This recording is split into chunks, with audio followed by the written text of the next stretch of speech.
What's up?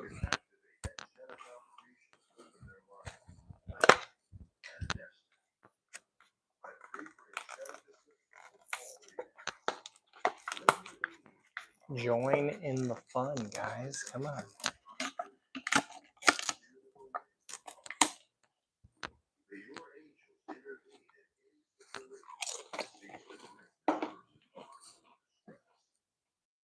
Someone at least join and tell me if you can hear me. Goodness.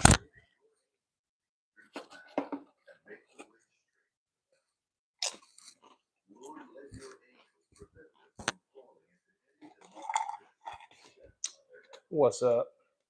Do you hear me okay? Is this mic working?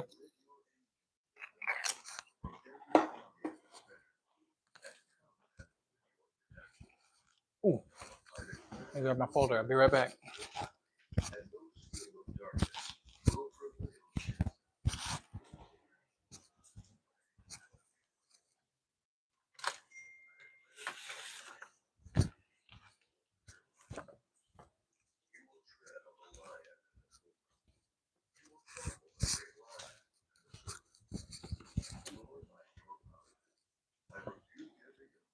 What's happening? Who joined in?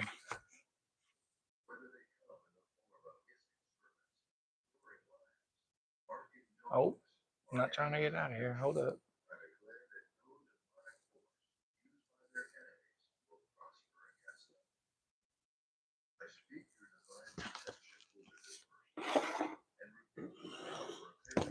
Check it out.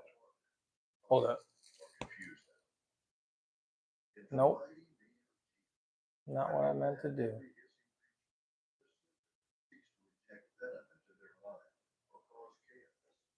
Ha.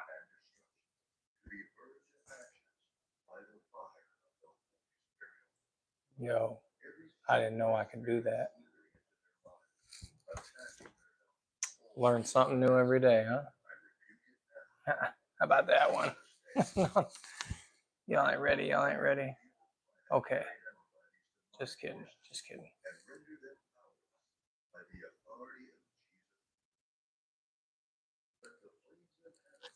Can y'all hear me okay?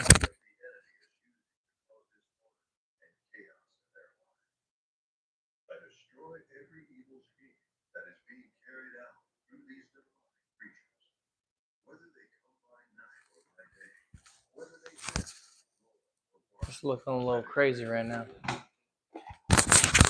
Yellow. Yellow. Check one. Check. Check two.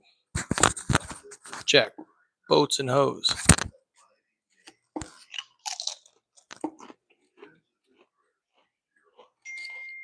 Oh, thanks, honey.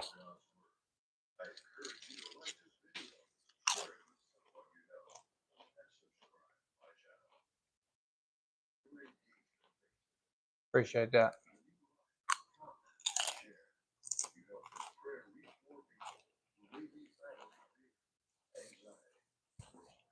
Looks like you're my only viewer.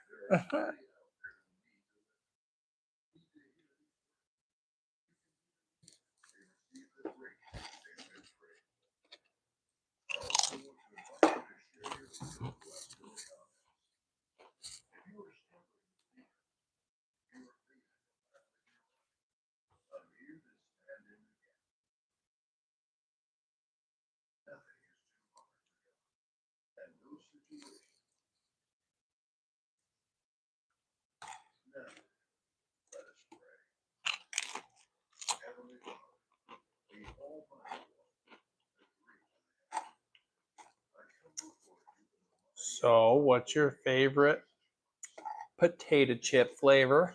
Mine is sour cream and onion. Just saying.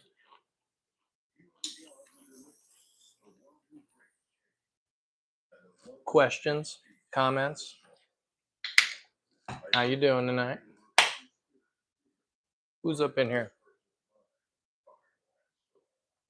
Salt and vinegar. Also a good flavor. Mm.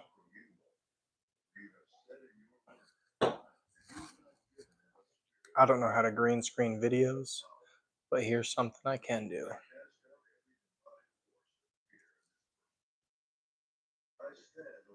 What's my favorite bullet and why? Depends on what I'm using it for.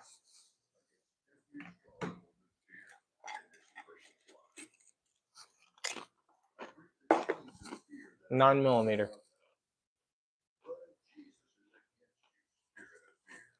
Because you can find it everywhere. And you can reconfigure almost any gun to use it.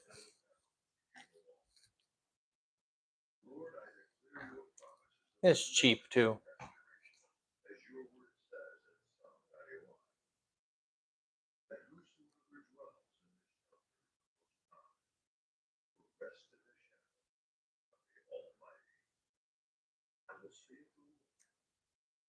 Oh wow, back down to 1. Okay.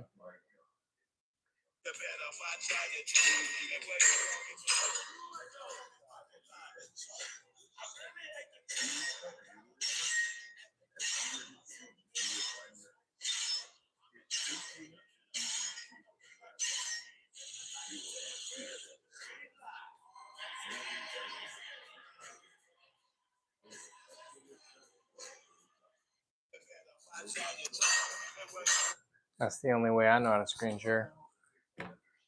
Golly, tough crowd today.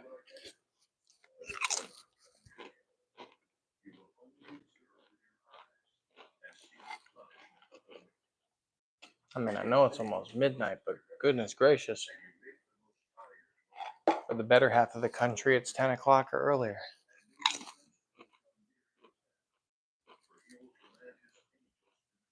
Just that guy.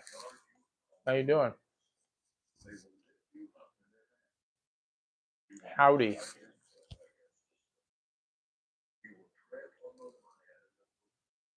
Where are you tuning in from?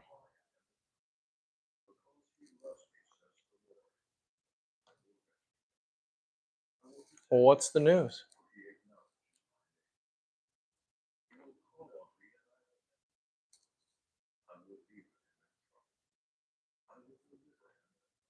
You said big news. Does that mean good news?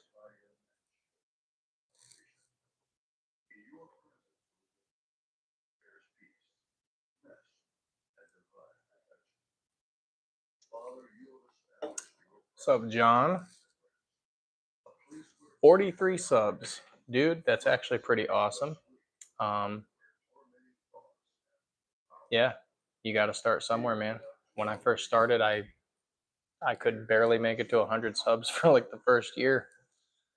So just got to keep grinding, man. How long you been at it? And if you're talking about that one right there, that is a 20-inch A4 clone, I guess. Well, A2, I guess. PSA.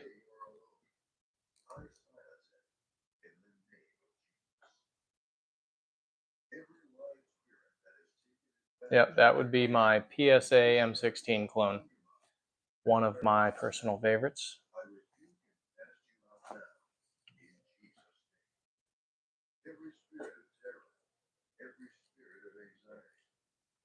My freezer could only fit so much. I had the whole lineup. Yeah, it's treating me real good. I've ran that thing with the safety that just so happens to be fun and super. It runs just fine, chugs along. It's I actually don't have the traditional buttstock and all that. If you look at this one right here, that's my 22-inch AR RPK build. And if you look at the lower I got on there, I've got that rifle length buttstock and all that on there. And it's got the 5.5 ounce buffer. I did have it on there, but I just swapped it around because I didn't have enough lowers, but I got some more on the way. So I'll be building some more real soon. And then I can put that lower back on there. I thought that the rifle length looked really good on the AR RPK build. So, but yeah, man, I've got plenty of videos with this one right here. I've ran that thing till it was smoking hot, and it just keeps going. I've ran it suppressed. It's a real good gun, very accurate.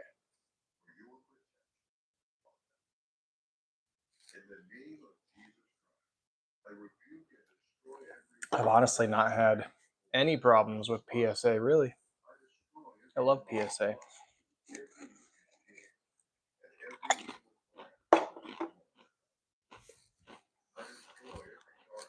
I've got a link that could save you a couple dollars, but I don't have a website, and YouTube won't let me post links to gun websites. So there's that. Got lots of companies willing to work with me, but the platform I use doesn't work with me. So, oh well.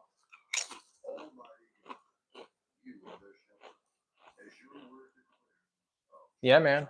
Go in my bio and email me. I can send you links to whatever company you want. Where you live at?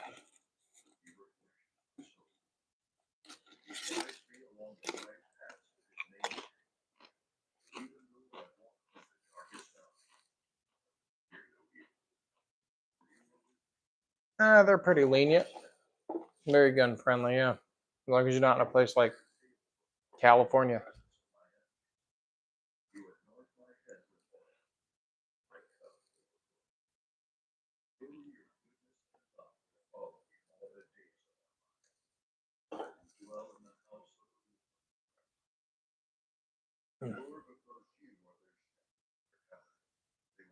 What do you got currently?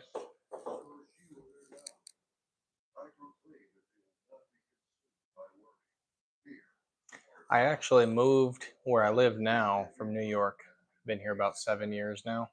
So I did live in a very communist state, and I would never go back. I don't miss it. Born and raised there. Love the mountains, though. It's the only thing I do miss.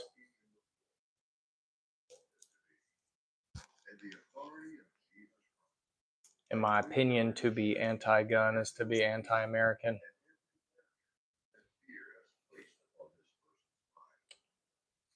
Guess I'll show you guys some of the new gadgets I got this week. So if any of you run an AR9, is your traditional 3-ounce buffer.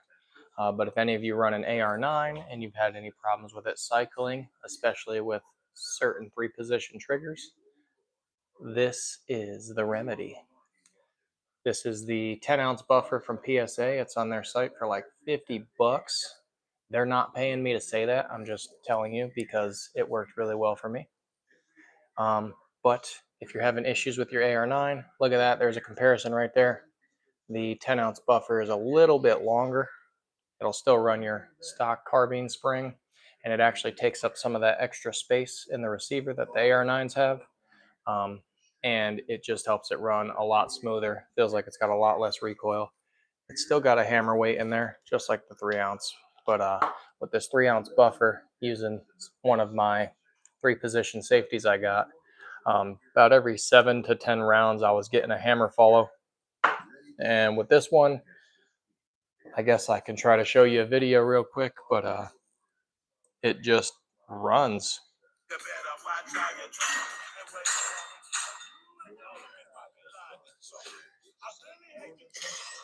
Hopefully that shows up.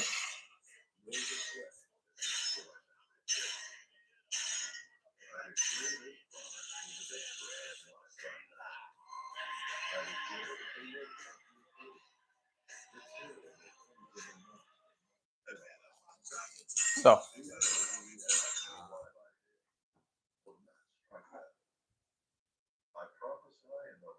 yeah, so in that particular one with the Colt mags especially, I run the Norma 108 grain monolithic hollow points, just because they're really the only mags that it would fit in. But I don't have my carry pistol on me, or else I'd show you what I carried in that mag.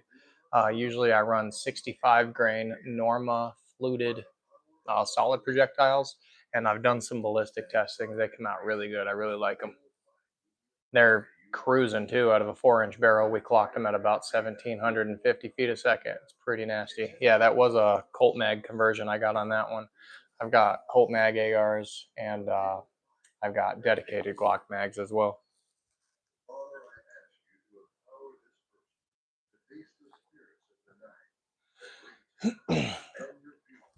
Yeah, I like the 11.5. I had an 11.5 for a while, but I ended up getting a bunch of different length 300 blackouts, and I guess I was feeling extra Giga Chad for a while.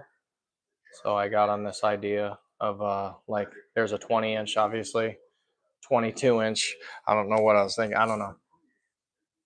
I got in this whole phase, I guess.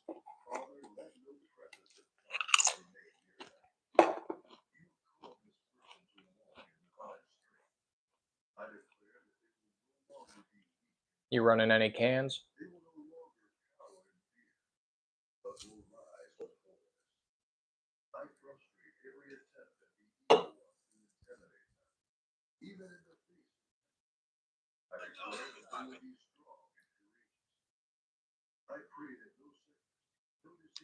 Let's see here. This is my let's see.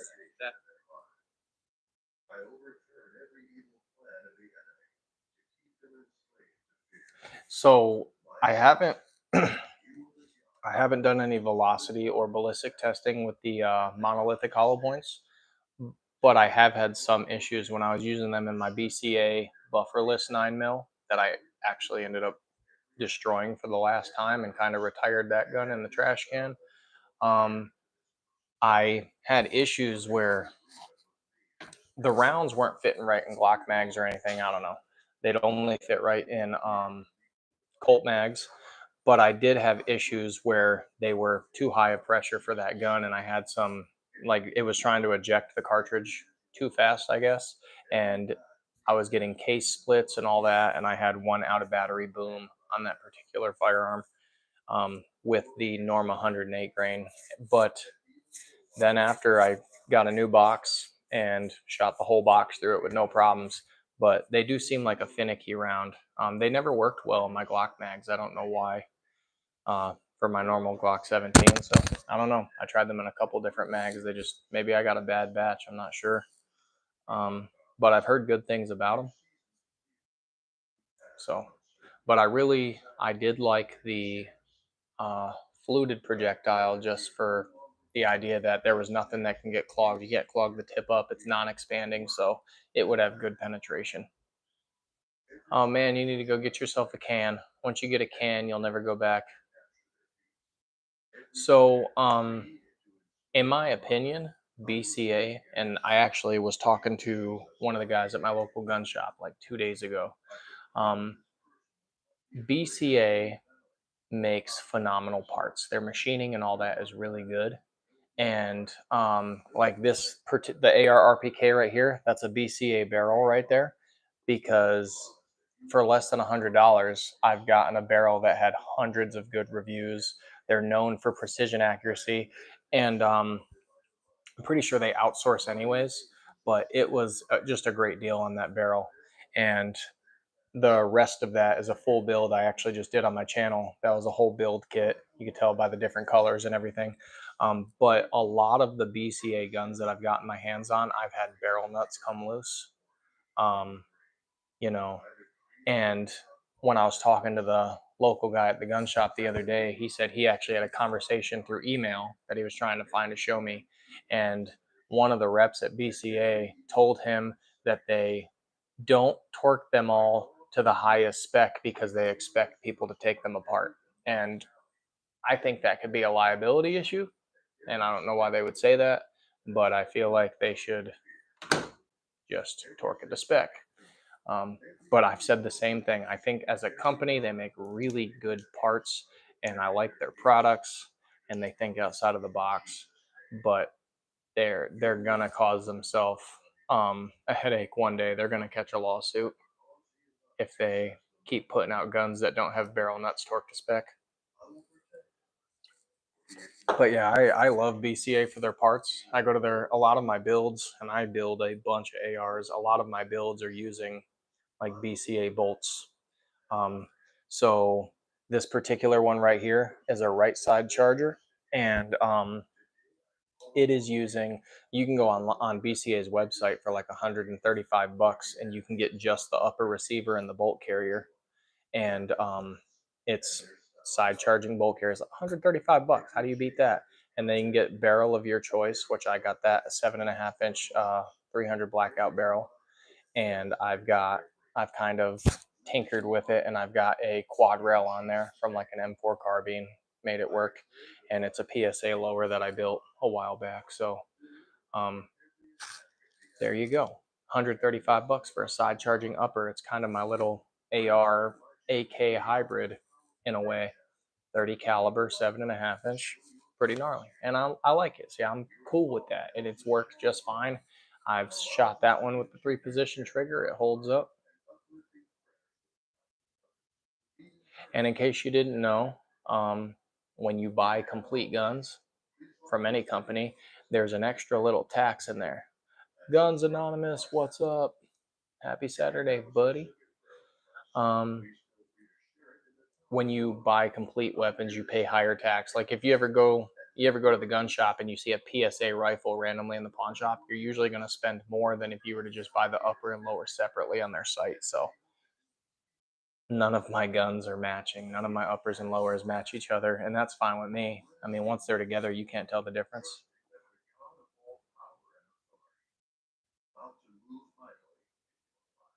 Um, and if you've got a vise and some AR, like an AR armorer's wrench, what I would recommend too, if you want to build a bastard build, as we call them, or a zombie AR, buy the uppers. You can buy different uppers from BCA. And one thing I've done before, I don't really hate to say it, but I don't really trust just buying an upper and throwing it on something because of the issues I've had. But I have bought uppers from BCA, fully disassembled them, and then reassembled them myself, and I haven't had a problem out of them. So yeah, that's kind of me too. I've got bins and bins of random parts. For instance, when I ordered the barrel for that build from BCA, they had a deal for a 7.5 inch 5.56 barrel that I'm doing. Now I don't believe in carrying the 7.5 inch 5.56. I think it's really absurd. But I've got that 3-position safety, and I wanted to create some nighttime fireballs. And I thought to myself, I've got random parts lying around. I've got spare bolt carriers, spare charging handles. I got a spare upper or two lying around, and I've got some spare barrel nuts. So, and I just so happen to have some spare gas tubes and gas blocks. So if I would have spent like an extra $30 more, it was free shipping, and the 7.5 inch barrel was like $42 or something absurd like that. So I ended up getting it. So I mean, less than $50 for a 5.56 barrel, and my plan is to throw my 22 conversion in it, so I can use a 22 long rifle trainer gun most of the time. But when I want to have some fun, take the conversion out and just run my 5.56 bolt. The only thing I need to get for my 22 conversion bolt is the weight kit and the safety trip, and that way I can have fun with it with that super safety as well, because that'd be pretty cool. But yeah, man. Honestly, you can't be. I mean, PSA's got some great deals too. You can get parts on their website for you can get barrels for 50, $60 over there. Just they sell some no name stuff. I love both companies. Now, as far as complete uppers or complete lowers, I've had way better luck on PSA's website. I have, and I know people have had horror stories, but I have had zero issues, and I'm talking since my New York days. I've been building I've been building ARs since I was 18 years old, living in New York, and PSA was the only one that would send me parts back in the day. And I've lived here pushing 8 or 9 years now. So, um, yeah, I've got I had to unsubscribe for a little while because I was getting 2 or 3 emails a day. But and yes, the 7.5 inch is going to be a flamethrower, and I want to do it in the middle of the night on a moonless night with the super safety. But no, the super safety is not super hard to install. You have to shave the upper a little bit. Um, as far as the lower, pop off the pistol grip, pop out the detent, and then pop your safety right out the side, pop the super safety in, and you got to tinker with the lever and all that. And there's different types of lowers. You got like a high shelf and a low shelf lower. The high shelf lower, it's not going to work. Most lowers like PSA, BCA, they're going to be a low shelf lower, so it's going to fit. There's no modifications to the lower at all. Once you get the safety in, you pop your detent and spring back in, pop your pistol grip up, bolt it down, you're good to go.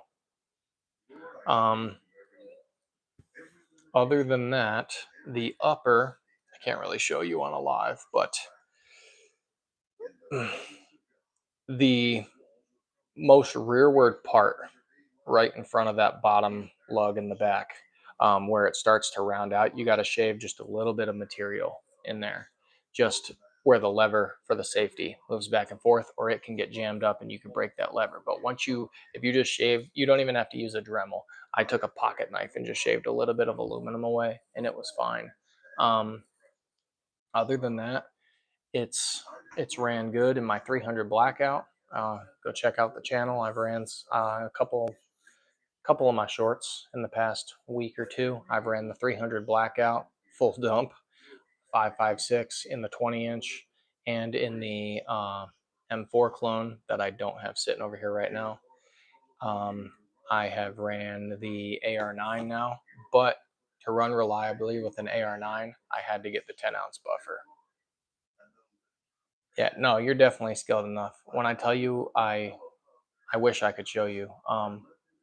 I literally did it with a pocket knife. Like I just shaved, and you'll see what I'm talking about. If you pop the rear pin out and you tilt the upper out, it's this part right here where it's rounded on the inside. Yeah, all you got to do is just shave back about, I don't know, maybe a 1/4 inch of material back to the lug, and you're good to go. I really, really want the AKV, but I just don't want to spend AKV money. I'm gonna be real with you for a 9mm. I just am not in a spot where I want to spend that much money on the AKV, but I think it's an awesome gun. I've had an opportunity to shoot it. It's very heavy, so to me, that's a good thing actually for 9mm, in my opinion. But yeah.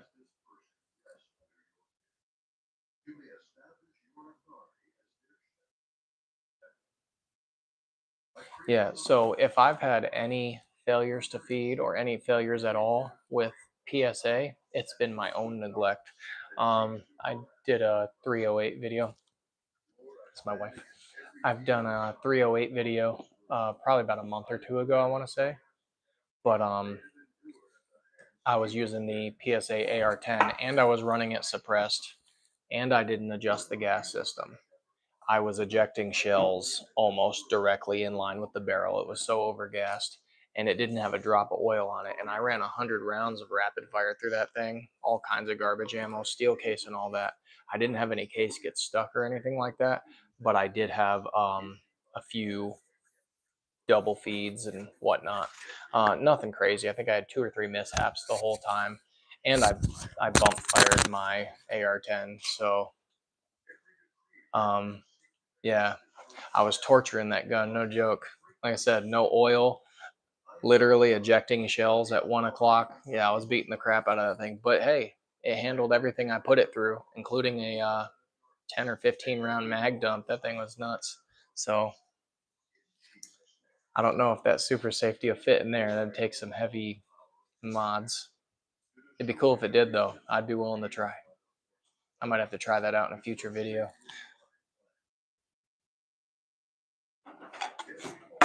But hey, they make good stuff, man. I really want the ARV. I don't know. I guess it was. I think that's what actually got me into Colt mags. I tried, or I really wanted.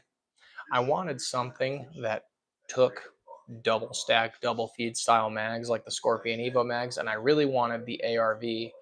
But at the time, I was like, I don't want to invest that much into a new gun. although I've bought 70 since then, but it's been a long time. So I was like, I'm going to pull the cheap way out of this. I'm going to go get a Colt mag conversion. So I got the Pro mag conversion for like $50 on PSA. And it works great. The only thing I don't like about it, I broke the last round bolt hold open because it did have that, but I over inserted the mag and I snapped that part. So it no longer has the last round bolt hold open, although it did. But for $50, I can't complain.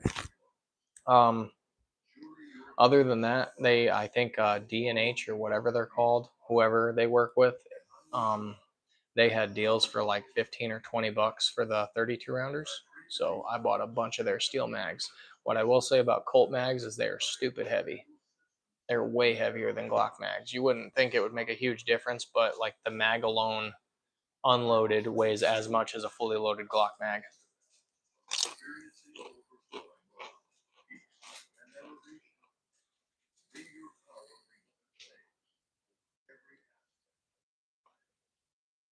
My wife's dancing for me.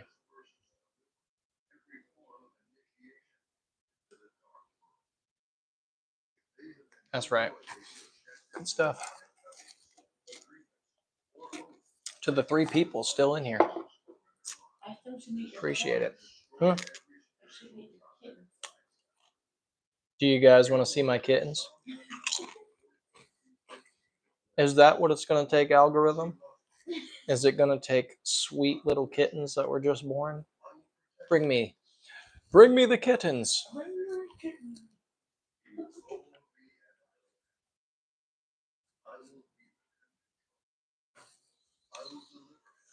You got to pay for what? The kittens or the dancing?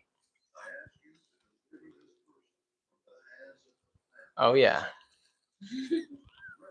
What up, lyrics boy? Do that thing, algorithm. Do that thing. You feel me? Oh, you hear that? Oh, yeah. How old are these cats? Oh, this one's a chunky one. This one's a weaker. I'm good. How are you doing? If you live in the Spartanburg, South Carolina area, you can have these cats. Come get them. You can't have this one. This one hasn't opened both eyes yet. Ooh. They need mommy now. Oh, this one's quiet. No, I got this one. This one's real quiet and chunky. Look at that. Look at that. Come on, algorithm. Would you say no to that face? Not even a week old. Look how fat this guy is. She wants her baby. Oh, she wants her babies. All right.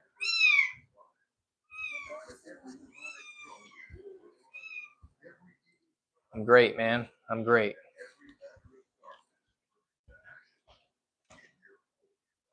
Feeling blessed. No, I'm from the government and I'm here to help. Appreciate that, government. But we're good.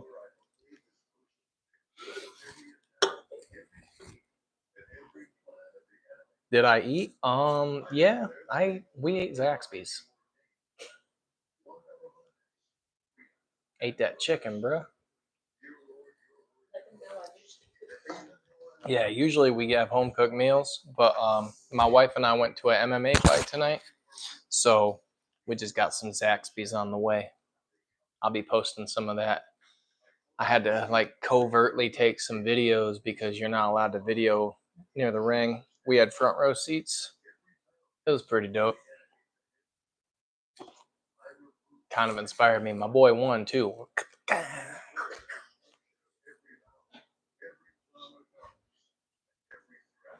It was in Greenville. What was the name of that place? I forget what the event itself was called. But it was a downtown brewery in Greenville. They do it like every year around this time. But my buddy ended up winning, so now he's trying to go to Brazil. I think they offer pay-per-view. I'm not sure, but they do. I don't have the name of the event to give you, but you know what? It ain't gonna be good quality if I show you on my phone right now. Yeah, it was a good time. And you know what? So we had a babysitter for the older kids, but not for the baby. But it wasn't like super vulgar or anything. And my 4-month-old loved it. He didn't cry once. It was pretty awesome.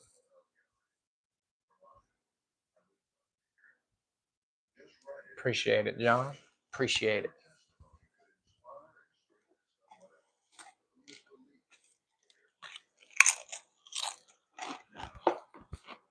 Oh yeah, that one right there. That is a M16 clone.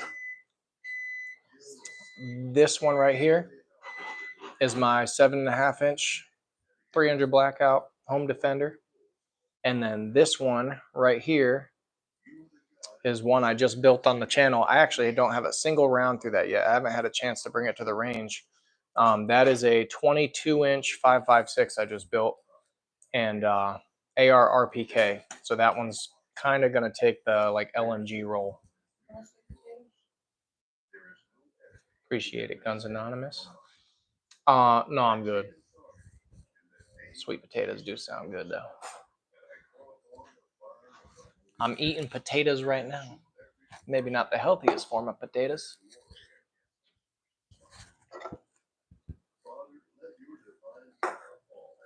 Y'all go check out Guns Anonymous.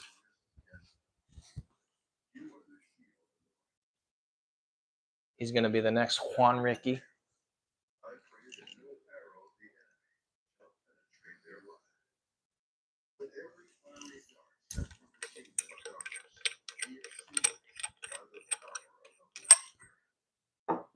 Where am I? I am in South Carolina, or as the locals call it, South Kakalaki.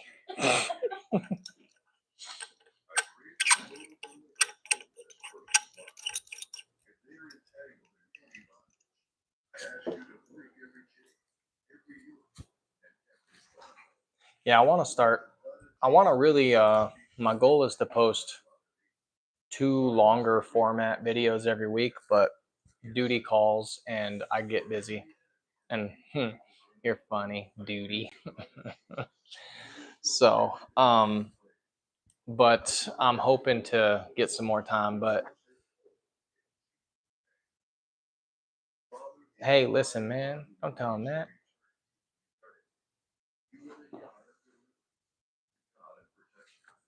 You're not just a shit poster. You're a big deal. You know why? Because honestly, half the struggle is actually getting up and doing it. I thought about it for years and years, and I was a watcher, and I watched people like Demolition Ranch, and those are big shoes to fill. And one of the biggest things, and my wife has to remind me of this all the time, is to stop comparing myself to the bigger people too. Catch you later, buddy. Have a good night. But yeah, one of the biggest things you have to remind yourself is not to compare yourself to others. You got to be who you are, be an individual, and that's something I'm still working on too, because I do that all the time. All the time, I play this comparison game, and you know, oh, this person's posting more than me. I need to post more. Oh, this person's this. Oh, this person's posting this type of videos. But there's different people for every genre, right? There's different people that like different things. There's some people that don't watch long form content and they're only going to watch shorts. And there's some people that don't watch shorts and they only watch long form content. I do a mixture of both, but yeah, you know, but that's just me.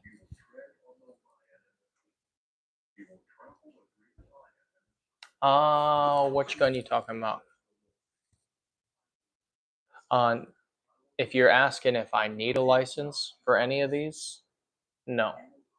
These are all 100% legal in my state, at least. So, um, I mean, per the American Constitution, all of this stuff is legal.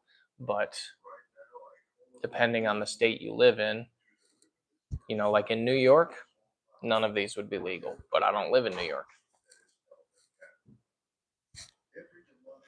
What you need, girl? Hold up. Gotta get my wife that boba.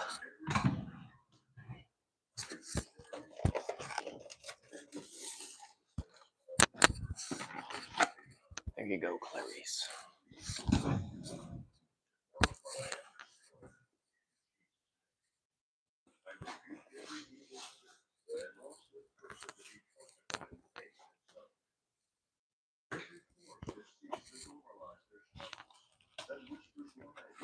Check it out. Check it out. So this is what I'm working on now. Okay. These are all the different jobs that I qualify for in the military. And you know, initially going in, I was gonna pick CBRN, which is chemical, biological, radiological, and nuclear. And if I'm being 100% honest with you, it was for two reasons. It was because it seemed interesting at the time, and also they had an awesome sign-on bonus. Like 20 G's. So I was like, oh, that sounds pretty cool. I could like that. But I've decided now that I've had a lot more time to think about it, I don't.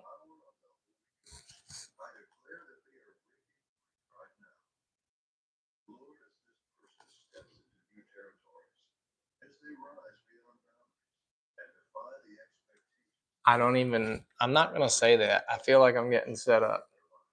I'm sorry. I can't do it. Oh, Guns Anonymous. That's honestly great advice. I feel you on the comparison thing. I'm a silly guy, but I like watching serious gun videos. So sometimes I watch other videos and I'm like, Jesus Christ, what am I? Yeah, see, you can't do that, man. Because, like, what's going to make you shine is just doing you. So, for instance, if you look at PSR, I love PSR's channel.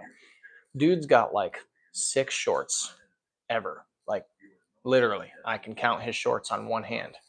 And he's got just long form content. Now, I know he did other stuff as far as I know before, and he was bigger on some other platforms. But he's got like his audience is just different, right? And he does crazy stuff. He prints a lot of things and he's all about the squirted stuff. And I think he's got an awesome channel and I really like what he does.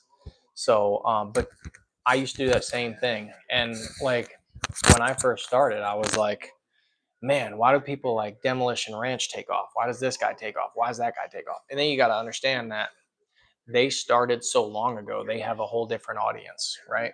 They just have their own unique style.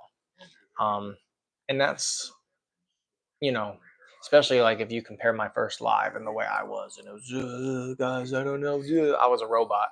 So, and when I first started filming, it was like just me filming things on my carpet. I don't know. I guess it was low quality. I look back at some of my original videos and I thought to myself that I might actually delete them, but I'm going to leave them, right? Because it gives me a great, it shows where I started and I've come a long way. And I've transitioned more into being myself and just doing my own thing. You know, I had to realize I'm not Demolition Ranch. I'm not Matt. I'm not PSR, you know, I'm not Kentucky Ballistics. I'm low pro freaking operator. Okay. That's who I am. And that's who I'm going to be. And that's that. Looking at, I like your name. Looking ass. Dude, that's awesome. You joining the army, infantry, or what? I don't think I'm going to join the infantry, but I haven't decided yet. I can't say that because I don't know what it Lyrics Boy 20 is trying to get me to say something that looks like it's possibly in another language. I don't want to say it because I don't know what it means and you're going to get me kicked.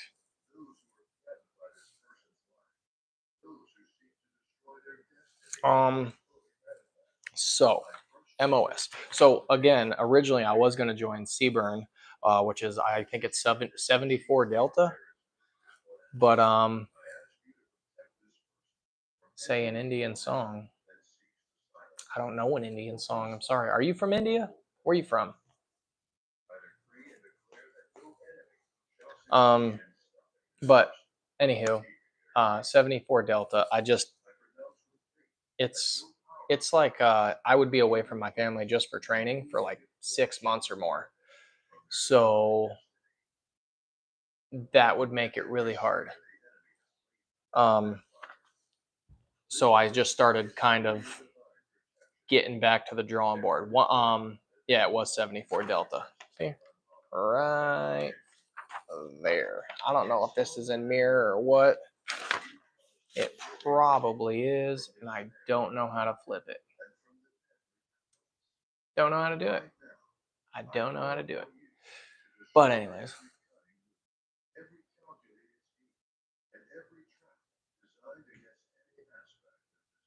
yeah. See, I'm glad I didn't say it because I don't. I'm not doing anything with ROM. No offense to you, but I just don't believe in that. I believe in Jesus Christ. So there you go. But I do appreciate you joining in. One thing I think I might go for is communications because I've got some comms experience and I really like it. So let's see. Guns Anonymous. Hell yeah, bro. I really do appreciate that advice. And holy crap, you're definitely enlisting. Yes. No problem. I'm joining the National Guard. So before anyone is like, oh my God. Yes, it is the Army. And you still go to Army boot camp and all that. But it's more state based. So there's that. Um, but yes, I'm joining the National Guard. And it's something I've tried to do on multiple occasions. I just couldn't seem. What's up, man? Uh, Dark Knight animations. Okay, what's up, bro? But yeah, it's something I've wanted to do for a long time, and I know I'm going to get a lot of crap. I am 32 years old, in case anybody's wondering. So I'm joining a little late in life, but hey, the cutoff's 35, and I'm always one for a challenge, and I wanted to try something different. My wife supports me. Yeah, actually, let's see. Looking at says, were your rifles expensive?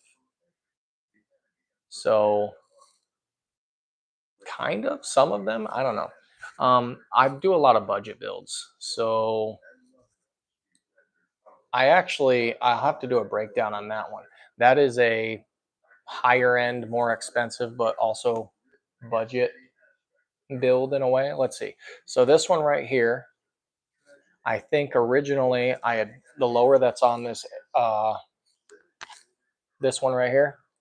That's got the full rifle length system. I think I got that for like 150 bucks through a deal on PSA. And then the upper itself was a PSA upper, and I want to say it was like 400, something like that. The deal they had. So you're looking at maybe 600 bucks for the full M16 clone, and then you've got most of my ARs are between 400 and 800. There you go.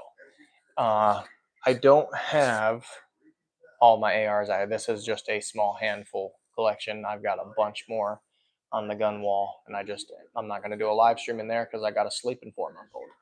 This AR RPK though, the kit that I used was a Timber Creek burnt bronze kit, and I can't pick it up and show you on live, although I would love to.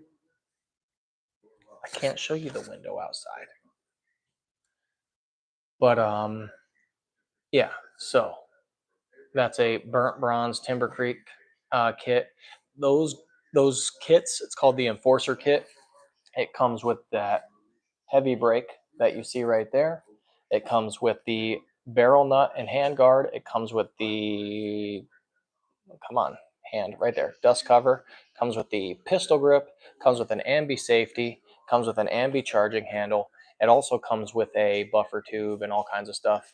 But I didn't install all the parts because I didn't want to. But again, that kit goes for like 800 bucks. cool story about that. I went to the gathering sponsored by Palmetto State Armory in Clinton, South Carolina, like 2, 3 weeks ago. I actually met up with Justin Worst. I met up with 2A Ninja. He was there. We made a bunch of videos together. Sticks. He brought a really cool 1911 collection. And Jeremy, he's from New Hampshire, and I think his channel is At the Range 886 or something like that. There was a bunch of other really awesome YouTubers. Go check them out. And we made a bunch of videos together. We had a good time. We probably shot well over 100 different guns at the gathering. Some with switches, some without, but all of them were pretty awesome. And yeah, so I did a little promo video for them, and they put me in a raffle. I didn't even know about it, and he hit me up and said I won the kit. So I was ecstatic.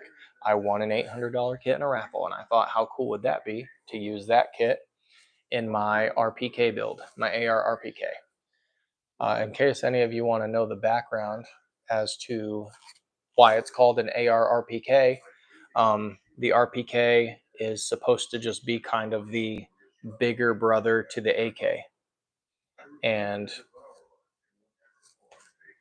heck yeah, bro. Tanker, that's what's up.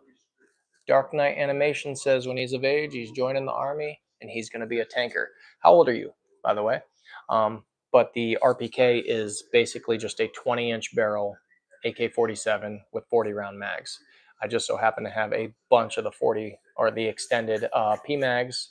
So I'm working up a kit right now with a bunch of 40 rounders. And I am going to be doing a video on this soon. I chose a 22-inch barrel because I was looking for kind of a dual use setup. I'm looking for something that I could still reach out and touch, get some seriously high velocity. And I'm not showing you outside through my window, buddy. I'm sorry. It's not going to happen. But anywho, I wanted something with a heavier barrel that can do long strings of fire and kind of fit that RPK roll. So insert this. And I'm thinking that one in particular, especially with that specialty safety, the 3-position I'm adding, it's got that 5.5 ounce buffer and rifle length gas system, so it should be chugging along around 600-700 rounds a minute. It's gonna be a lot of fun.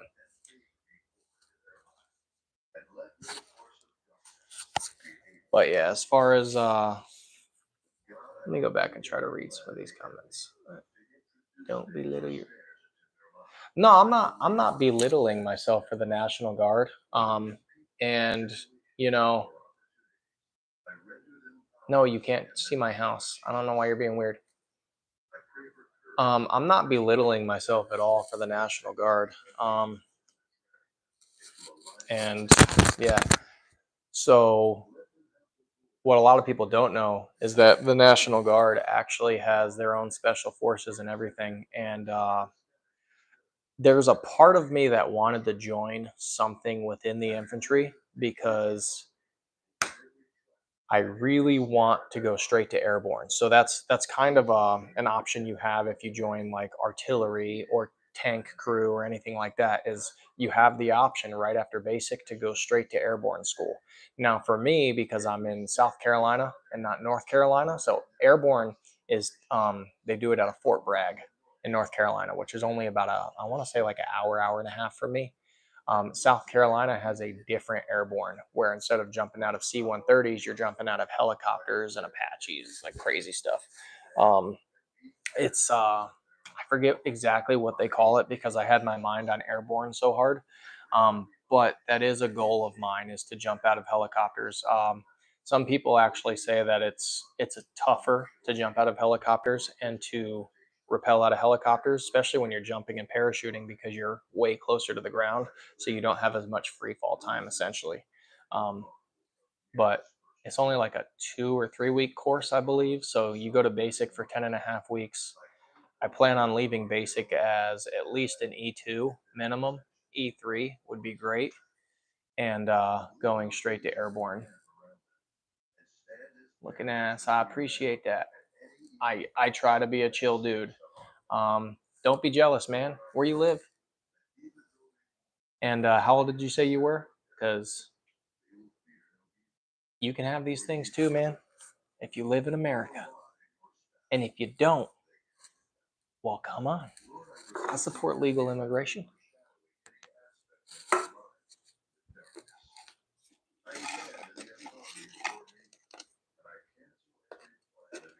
Oh, bro, absolutely. Guns Anonymous. I fully expect you to upload GoPro uh, when I'm in the service. I absolutely do. So what I'm gonna try to do is build up enough content to kind of just have my wife post for me, because the first 10 and a half weeks you're in basic, you're not really supposed to bring anything with you. Although I would really like to record while I'm there. Um, from my understanding, you're not supposed to bring a phone, you're not supposed to bring cameras or anything like that. So there's that. But try and stop me. I'm just kidding. I'm not going to break the rules if I don't have to, but I'm going to try to get a camera in there. I'll talk to them.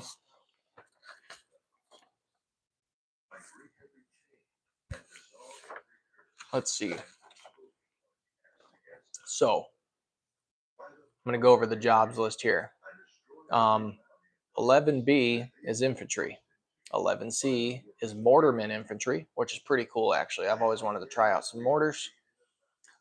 12B is a combat engineer. As far as my understanding, those are the guys that like build bridges where they just can't exist and make it to where you can continue to move your army where it's got to go. 12C is a bridge crewman. 12K is a plumber. 12M is a firefighter. I'm not against that. That sounds pretty awesome.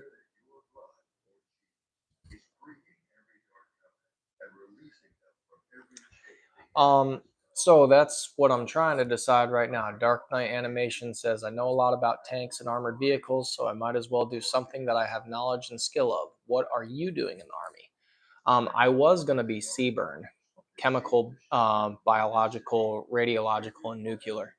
But I had a few months to think about it. I made a deal with my wife. I'm not joining until my son's at least 1 year old. I've got a couple of kids, but I want to wait until my youngest is old enough, and to where she's not, you know, it's hard to take care of a baby under one, and plus a bunch of other kids, and that wouldn't be fair to my wife. So um, that's the deal we got talked about right now, and it gives me time to get everything together. Um, so, anyways, I was going to join CBRN, which is 74 Delta, but I decided against it because after a few months of thinking about it, it was something different that I don't really have any experience in. And I've been a mechanic for over 15 years, and I don't want to go in there as a mechanic. I'm just burnt out working on cars. I'll talk about that in a second, but I recently changed my career by a lot. Like, I quit being a mechanic. So I'm going over the list. These are the options. I qualify for just about everything here. Last time I took the ASVAB, when I was a few years younger, I got a 97 on it. And then when I took the ASVAB previously, I got like an 87 or an 88 or something like that. But I'm studying for the final test, and I hope to get within the 90s again. So I should qualify for almost anything.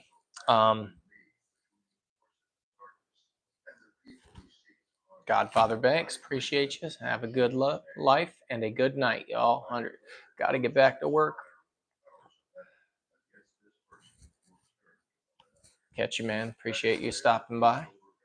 But no, I've got a kid that I know is he's in the what the heck is he in? I think he does artillery, which is part of the infantry, and he's I want to say he's Charlie Company, which from where we are, he has to travel up to Tennessee for his, because when you're in the National Guard, you have 2 weeks during the summer that you got to go, and then you've got one weekend per month that you got to disappear and do some work.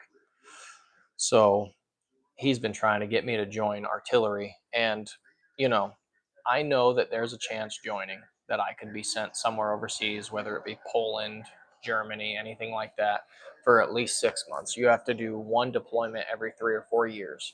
Now, with it being National Guard, say there's a national emergency in the country and they deploy me to that emergency, they'll give us the option. That's technically a deployment, which will null and void whatever deployment you might have had scheduled. So if they schedule me for, after 2 years of joining, schedule me for 6 months over in Poland or something like that, and I decided to help during a national emergency because they offered it to me, that counteracts the deployment to Poland. So now I can stay here.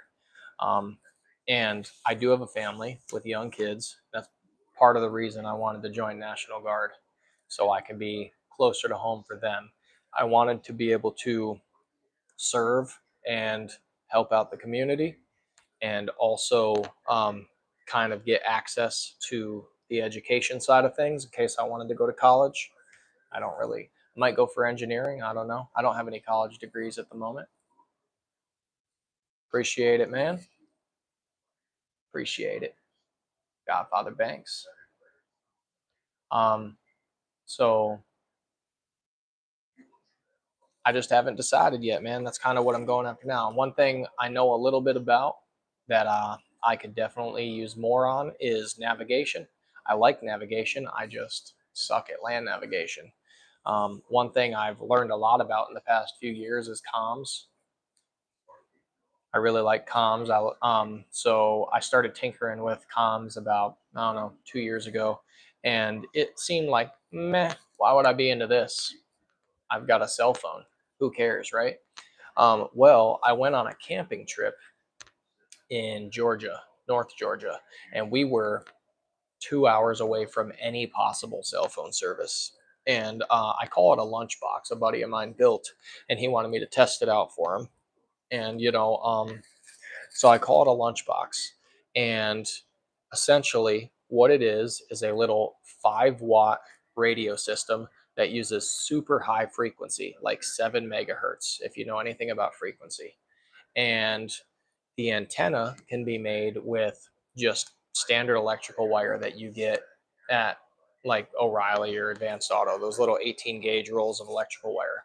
And essentially what you do is, if you want to broadcast to the east, you would run the line eastwards like this. And the way that low frequency works, very similar to military frequencies, which is also down in the sevens, is it bounces off the ionosphere, so you could actually communicate with very low power with people hundreds of miles away. And to top it off, we did it digitally. So we downloaded this app on just a standard Android tablet, and then I plugged it into the radio. So instead of talking, I could text, and that's digital communications. So I actually managed to get my antenna set up in a tree correctly, and I want to say it's a 40-meter bandwidth or something like that. And mind you, I don't know that much, but I know enough to make things happen. And I ended up communicating with my buddy from roughly 200 or 300 miles away. Um, in the North Georgia mountains where there was zero cell phone reception. I mean, I couldn't even call 911 if I wanted to, but I managed to communicate through text over a tablet with no internet service, completely off grid, with a 5 watt radio lunchbox. And I thought that was really cool. And it opened my mind a lot. It got me realizing, like, I'm kind of a semi prepper, and I don't think that tomorrow is going to be the last day on Earth or whatever. And I believe in the Lord. So, like, if an asteroid or something hit the Earth, or if there was a giant nuclear fallout, like, I'm completely okay with dying. That's fine with me. I don't care. I know where I'm going. But at the same time, not everything is like an end of the world scenario. Sometimes things just happen. When the hurricane came through, we got hit by Hurricane Helene where I'm at, and we had no power for almost 2 weeks. So during the storm, the only way to communicate for like 2 days was with a ham radio. And I was communicating. I have a ham radio in my Jeep, and I could probably reach out roughly 10 miles. And depending on what repeater I'm bouncing off of, and even if I'm using like a MERS 3, which is a civilian channel, uh, ham channel, which you can use MERS and not need a license to operate, because you do need an amateur license to operate ham radio on certain, well, on thousands and thousands of channels. But I could still communicate roughly 3 to 5 miles, depending on the line of sight. So it's pretty cool to have that ability. And you could do that with, you don't need cell phone towers, you don't need any of that. So it's pretty cool. So yeah, I appreciate that. Dark Knight Animation said you should be on comms. You seem pretty good at it. And mind you, I just have basic knowledge of it. No, no, I'm really joining. It's not clickbait, not a sponsor. Said clickbait, or are you joining?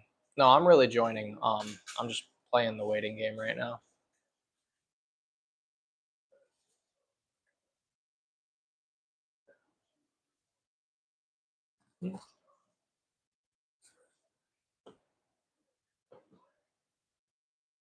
Oh, hold on one sec, guys. You want to gross him out? Ew, gross. Hold up, I got to kiss my wife goodnight. Yeah, right in the microphone.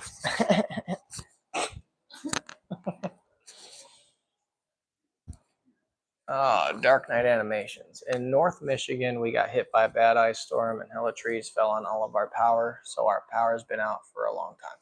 Like recently? What's up, not a sponsor?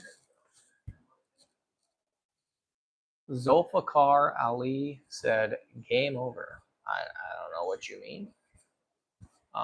But yeah, I mean, okay. Game started. Not a sponsor. What are you hoping to do in the Army? That's what I'm trying to decide now. I was going to be Seaburn 74 Delta, and I realized I dwelled on that for a few months. So long story short, the deal me and my wife talked about is we're going to wait until my youngest was at least a year old, which means I won't officially be signed up and leaving until right after the new year. So it also gave me a lot of time to make sure everything was in place and make sure I'm in good shape. I've been trying to train and get better, so I'm not going in weak. But I'm trying to decide. So I'm really good at comms. I've been a mechanic for 15 years, but I don't want to mechanic no more. And I actually recently quit that job and started a different temporary career. So storm happened last Saturday. What's even worse is you guys are stuck in the cold. I was gonna say, the one thing I'll say, when we got hit by that hurricane last year, when we got hit by Hurricane Helene, I want to say the temperature was moderate. Like honestly, it was, a lot of people were freaking out locally, and dang, 2 weeks without power, that's crazy, especially in the cold. You got a wood stove or anything? That's the one benefit I have. I got a wood stove. We could at least stay warm when it's cold. So that's what I rock all winter. I don't really need it here. Even like today, it was 85 degrees. So, but in 3 days it'll be 50 again because that's how our weather is down here. South Carolina's crazy. But when we got hit by Hurricane Helene, it was pretty moderate temperatures. We had the windows cracked, and I slept comfortably for a week and a half. What got crazy though is because of all the electronics being down, we started seeing bugs and critters that we typically don't see. So that part was crazy. Like I remember walking outside and we just had these massive spiders everywhere, and I haven't seen spiders like that in a long time. So that was different. I mean, they didn't really bother me, and I forget. I think I named one of them Abigail. We had a pretty massive spider on our front porch for like a week and a half after all the lights went out, and yeah, it was pretty cool. It didn't bother us. We didn't bother it. I was like, "Yo, what up, Abigail?" And then I remember I would like throw a bug in its web for it every once in a while. And even after the hurricane, I let that spider live for a solid month, and then it just disappeared one day. But it was pretty cool.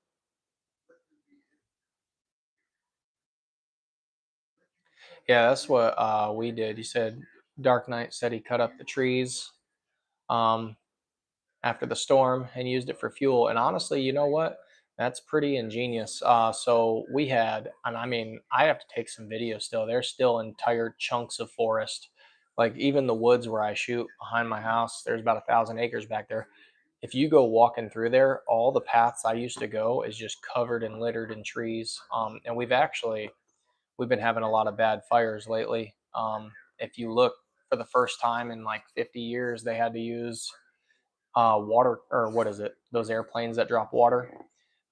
They were having to do that upstate South Carolina area because of the fires we've been having. And I think a lot of that was due to just people being stupid in the woods, but also there's so much brush and so many down trees from that hurricane last year. So it's impossible to really get in the woods and create a line to where the fire can't cross. Like there's just trees overlapping everywhere. But my brother and I, we run a lawn care business. So after the hurricane, a lot of people needed trees cut up and all that. So we got our chainsaws out, cut up a lot of trees, and I've got enough firewood to last me 2 or 3 years at least. The worst part is actually having to cut it up into logs and split it, because that is a multiple day process. But I've got enough split wood outside my house right now, and I probably won't have to use it until next winter. Honestly, it's been so warm lately. I haven't used my wood stove in at least a month. And, every once in a while we'll have one cold night, but it's not really worth it for me to light up a fire and then it be 80 degrees the next day.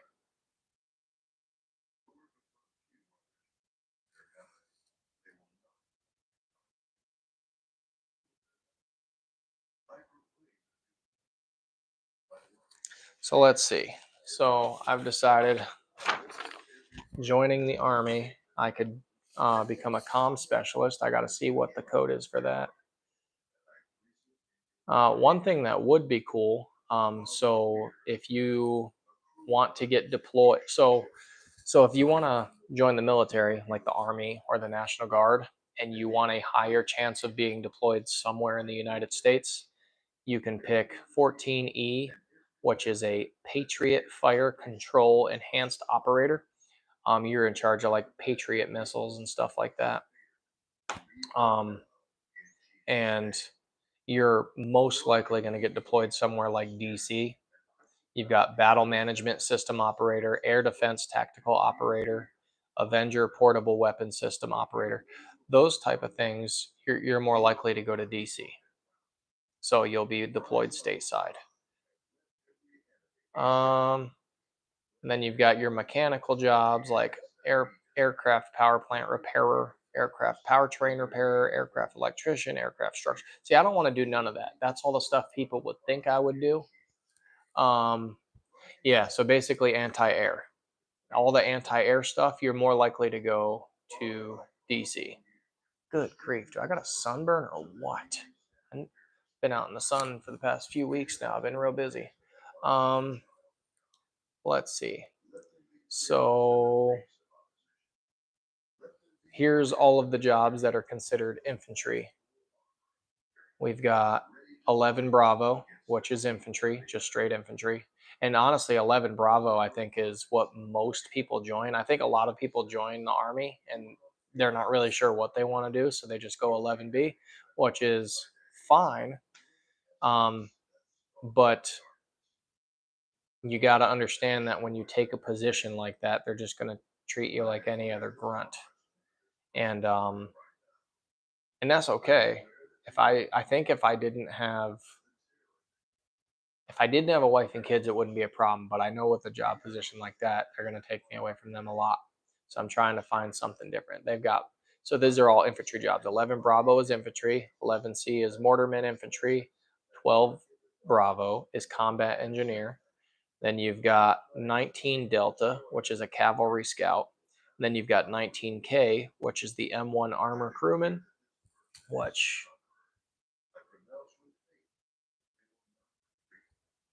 Maddie, appreciate that. Hey, trying to put on a good show here.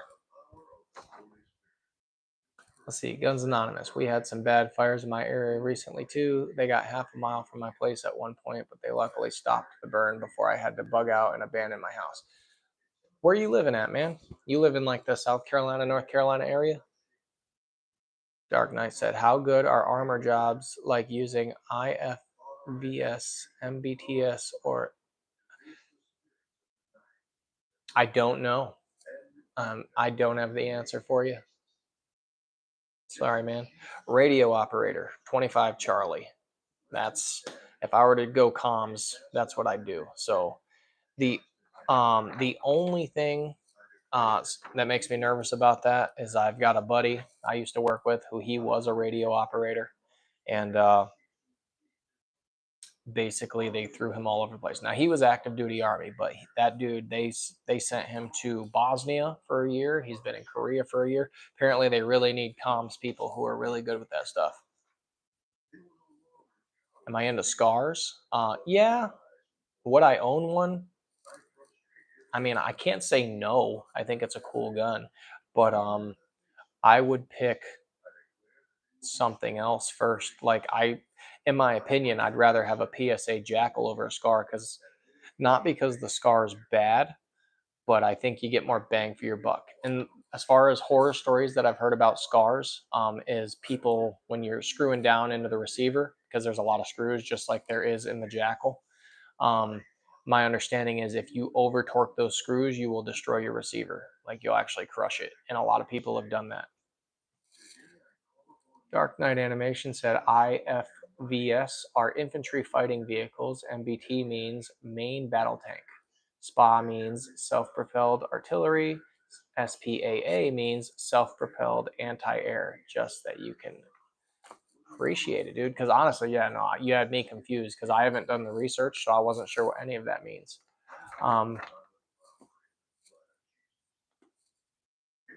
Sticks, what's up, buddy? Oh, you know what, Sticks? I was actually going to hit you up the other day. Y'all go check out Sticks. This man is the 1911 guy. So if you want to see some sick 1911s, go check out his channel. I had an opportunity to shoot some of his 1911s at the gathering, and they were probably the smoothest, best running guns I've ever touched in my life. So that man does some work.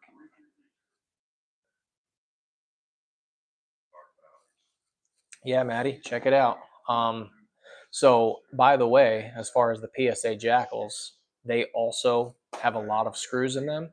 And the only concerns I've heard on the Jackals, though, because the Jackal is literally the same operation for the most part as um, the Scar. Like they're very, very similar, and you can get a Jackal that has the same look and stock. I mean, it's like a Scar ACR had a baby and PSA branded it. But the only thing I would do with a Jackal that I've heard anything about is just take all the screws out and Loctite them a little bit and snug them down. That's it. Oh, Dark Knight said I learned all that from the war game War Thunder. I haven't played that, but I've seen some shorts on it. Guns Anonymous said Styx has the most buttery pistols on YouTube. Dude, yeah. They they're nice. Styx, I don't know what your opinion on this is, but you seen the 1911 I just got, the Rock Island Armory. It runs really well, but it runs out of ammo too quick. Um, and I think for my first 2011, y'all are going to hear it right now. I am going to get the Mac 9. What is it? The Military Armament Corporation. Um, I got my hands on one the other day with the 4.25 inch barrel, or 4.5 maybe. I don't know as much about 2011. Sticks the guy for those questions and answers. But I got my hands on one the other day, and it felt real nice, and the price was right. I got a chance to shoot Sticks Mac 9, and that thing is sick. I just don't know about magazine configuration. Do they all take the same mags? All the 2011 style pistols, do they all take the same mags? I heard there were some that take like SIG mags, SIG pattern mags. So I'm not sure. I was leaning towards the platypus. I got a chance to shoot Ninja's platypus not too long ago, and I thought it was really cool and fitting since it takes Glock mags, and I have a crap ton of those. But I'm also it doesn't have to take Glock mags either. So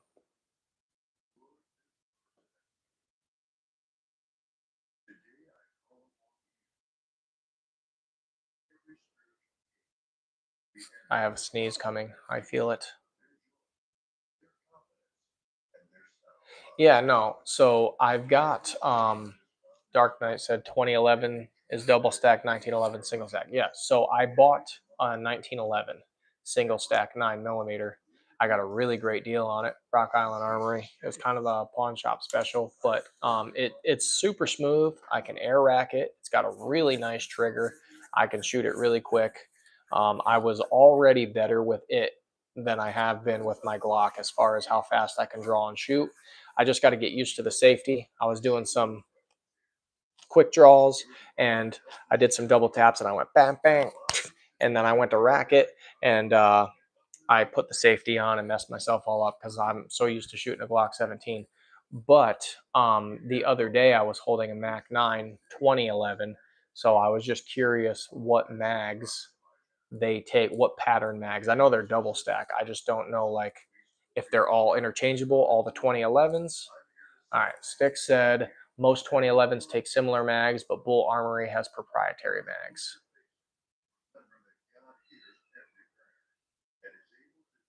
Maddie said, to clarify, the only way to get a UGG boot scar stock is to buy a new scar that comes with it.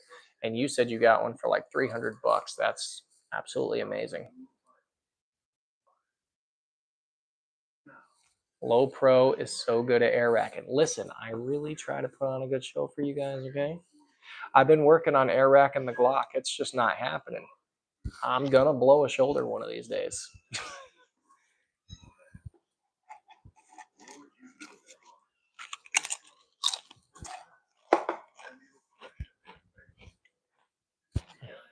So my go-to sidearm is the OG Glock 17. Um, and if I can get my hands on the Mac 9 soon enough, we'll just have to see how the funds are looking, you know. Um, I might try that out. It feels like it's slightly smaller overall than the Glock. But appreciate it, Maddie. I hope my channel keeps blowing up too. I'm just gonna keep being me, you know. So, um, just every time I get a new pistol, I'll rock it for like a week in the holster just to see how it feels.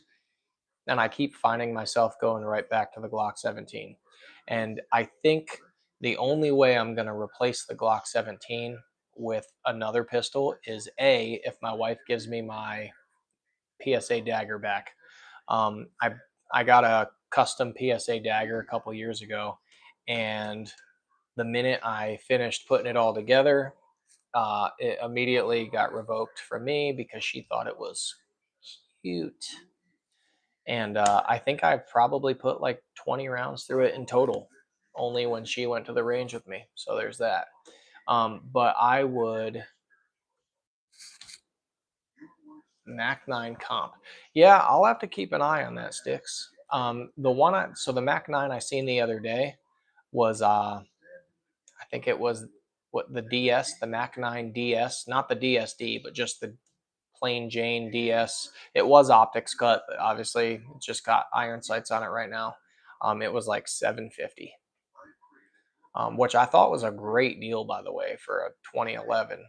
But if I can get the comped version and not have to spend the extra currently for like porting and all that, that'd be great. But no, I was really trying to get um, I was really trying to get my hands on one of those PSA micro daggers because, from my understanding, it's basically a Glock 48X or 43X. Some it's compatible with the two or whatever. So I really wanted to try that out. Um, and I've had my hands on a Glock 43 and a Glock 48, and they feel really good, even for a guy with big hands like me. The only thing I didn't like the good old fashioned 43, stops like right there and super uncomfortable gun to shoot with its little single stack 7 round mag. I'll have to check that out. One thing I've noticed about my local gun shops is they've really been taxing on the prices of some of their stuff.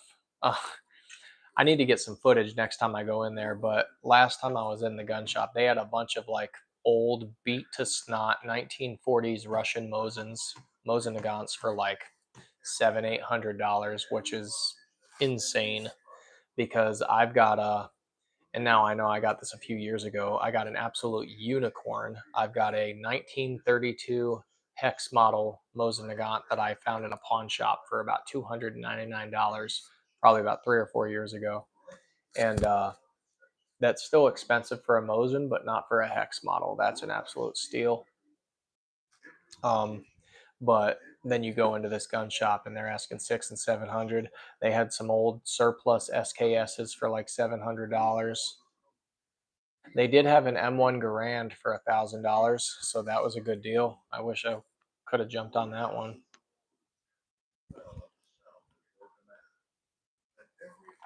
Maddie said, sick find. I also have a hex model. And you know what I noticed about it? So I've got a, when I was 16, I got gifted, my mother gifted me my first real rifle. You know, it stayed in her possession, of course. But when I was 16, my mother got me a, I might have been about 16 right around Christmas or my birthday. My birthday is not too far after Christmas. So I got a round receiver Mosin, and that thing was pretty cool. Old school 28-inch barrel. You could see every machine mark on it. It was a late 1940s model, so it was just beat to snot, rusty. And I think she got it for like $69. And that thing wasn't super inaccurate, but it wasn't sub MOA by any means. Like probably a 5-inch group at 100 yards. And the hex model that I got is just pristine. You don't see any machine marks on it. You could tell it was made very well. And even with surplus Yugo ammo from the 70s, I was getting bullet holes touching bullet holes at 100 yards with iron sights. So there is a significant difference in accuracy and just quality overall. I mean, it's so different, even though they're both made in Russia. The bolts aren't interchangeable because of just how terribly machined the round receiver one was.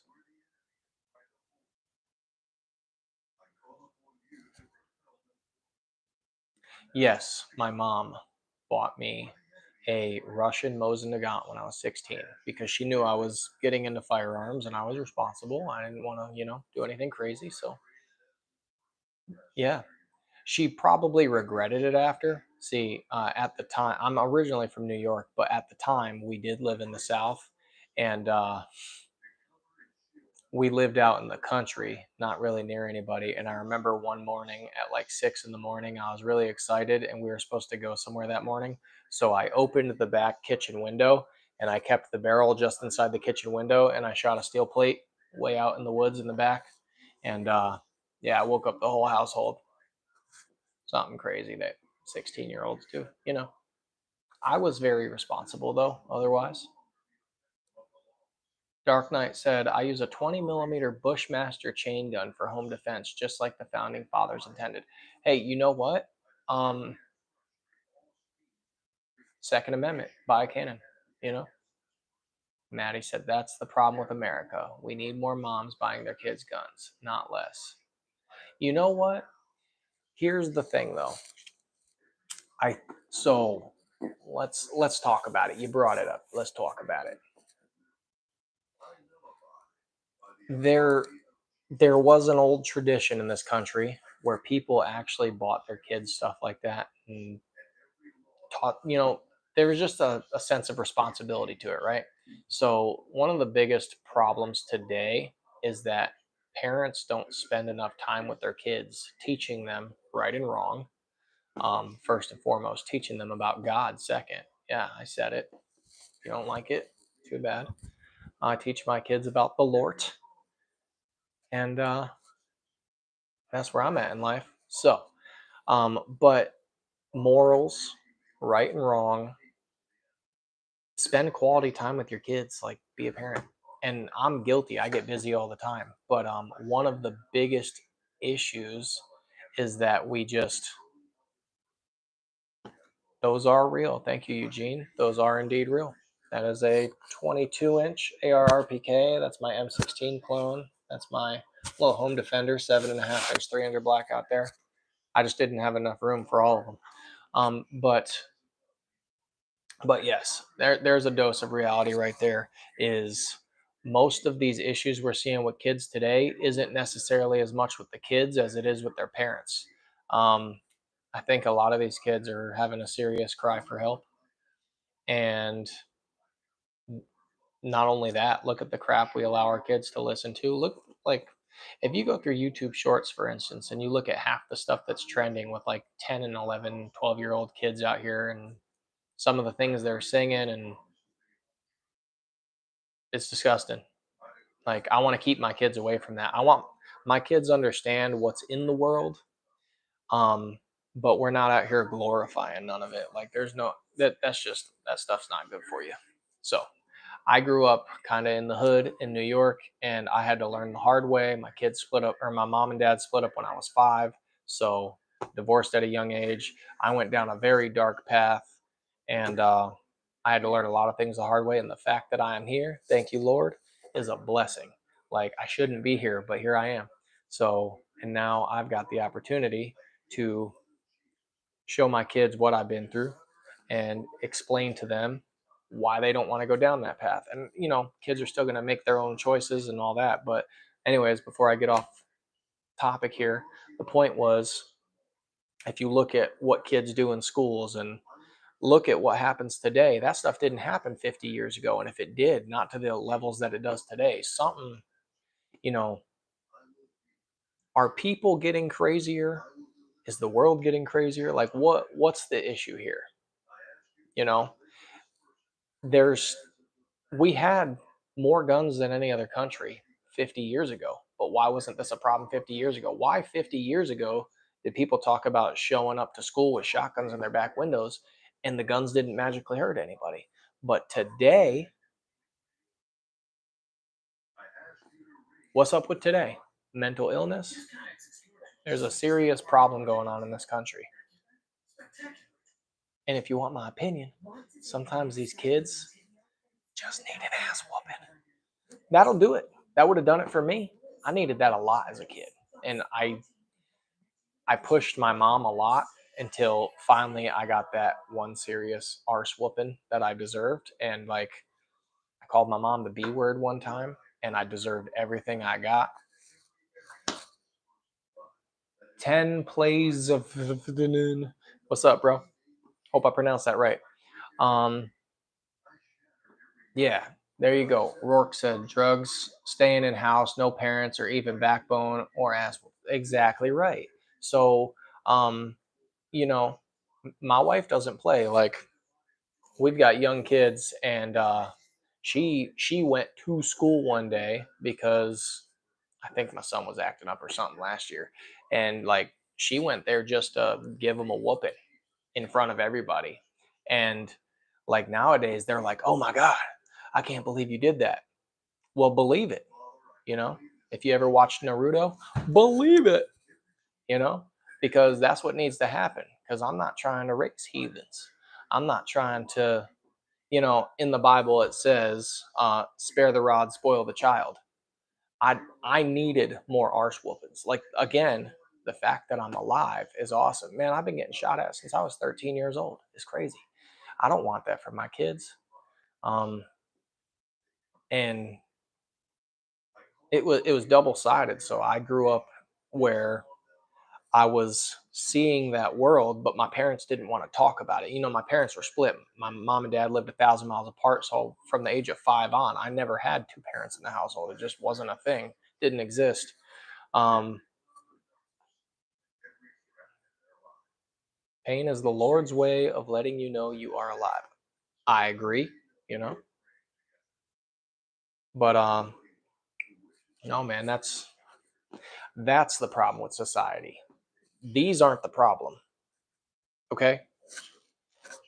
Regardless of what people say and what people keep trying to go after these, and the fact that I can't even handle these on a stream, the fact that these are so bastardized in today's world, and anytime you see these on the news, it's always, "Oh, this is bad," and blah, blah, blah. These are inanimate objects. Yes, I get it. Sometimes guns can go off on their own. But you know what? Those are inanimate objects. Have they gone off the entire time they're here? No. They're not even there's no ammo over here. So, But that's besides the fact. At the end of the day, um, and I know you're going to have people that were raised right in whatever situation and they still turn out to be bad apples. But man, something's wrong with society. I don't know if it's in the food. I don't know if it's the lack of Jesus. I don't know. What do ye say?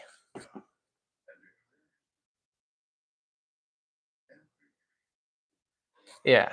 Dark Knight said most kids that act like a hoodling can smoke weed, drink alcohol. Parents don't even care. They vape and smoke in school bathroom. Their parents don't care. You know what?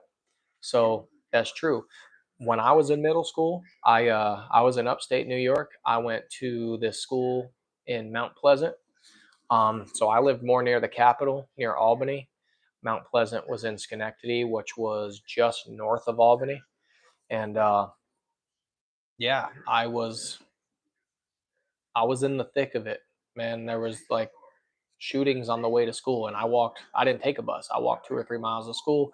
It was a different environment, man. Like when you watch movies where you just see kids walking through the hood and getting picked on. Like I remember walking to school, I had to avoid certain areas. And if I'm being real with you, I was like one of 5 people that looked like me, if you get my drift. So it made it even harder. And you know, kind of made me who I am today. Like I'm not sad about it, but but it was no good for me. Like I'll say it again, I shouldn't be here, but because of the Lord, I am. So appreciate that, Lord. And I got this awesome, beautiful family because of it. I still got family in New York, the whole Italian side of my family that'll never leave. My dad will never leave because he's born and raised there. My family's been there since the early 1900s. They ain't going nowhere. But I got family all over. So Rourke said, if you want to live a certain life, if they push garbage or at least try to on others. Okay, so that's another thing in this country. So I'm gonna get off on a tangent here. I just know it because my ADD is kicking in. I feel it. So one issue we have is the government keeps sticking their nose in things and they're creating issues. Politics is a joke. I don't care if you're left, I don't care if you're right. I'm more of a centrist myself. I am a centrist conservative. Okay. I just want them to keep their hands out of my business and stop forcing their garbage on me because I don't agree with most of them. Um, I think the government needs to get their nose out of everything. But they keep like pushing these policies, and then the policies keep leading to more garbage and more things that they have to fix. Right? It's the same with the medical world. Is most of the time the one selling you the medicine caused the problem in the first place, caused the sickness, right? The one that caused the sickness is now selling you the medicine. That's kind of how the government is. The government comes in and says, we're going to fix all these problems. And you're like, okay, cool, appreciate that. We didn't know there were problems. Go ahead, do you? And then the government fixes the problems, but it causes other issues. All right. Let's get on an even bigger tangent. Back in the 60s, I want to say, Lyndon Johnson, I think his name was, the president. Um, they started pushing all these policies to get assistance, food stamps. I might piss people off with this one, whatever. But this is historical facts. So Lyndon Johnson started pushing this, you know, government assistance thing to certain communities. And part of the deal was if you don't have a father in the household, if you don't this, if you don't that, whatever, oh, we'll help you with food stamps, we'll help you with housing, we'll help you with this, we'll help you with that. So splitting up families, causing issues. They were fixing the problem. In turn, they caused a serious economic downfall for a certain group of people. And it's led us to where we are today for certain groups of people. And now you've got the government has been trying to step in since the 80s and 90s now to fix the current problem, right? So that's just an example. Sticks said there is no money in the cure. Absolutely. Because if there's always a problem to be fixed, then we're always going to be willing to throw money at it. So again, I'm more of a centrist.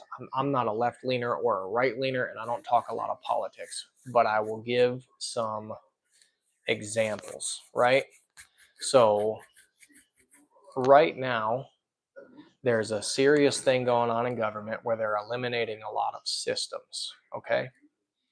In all of these systems that they're eliminating, it's supposed to save billions of dollars.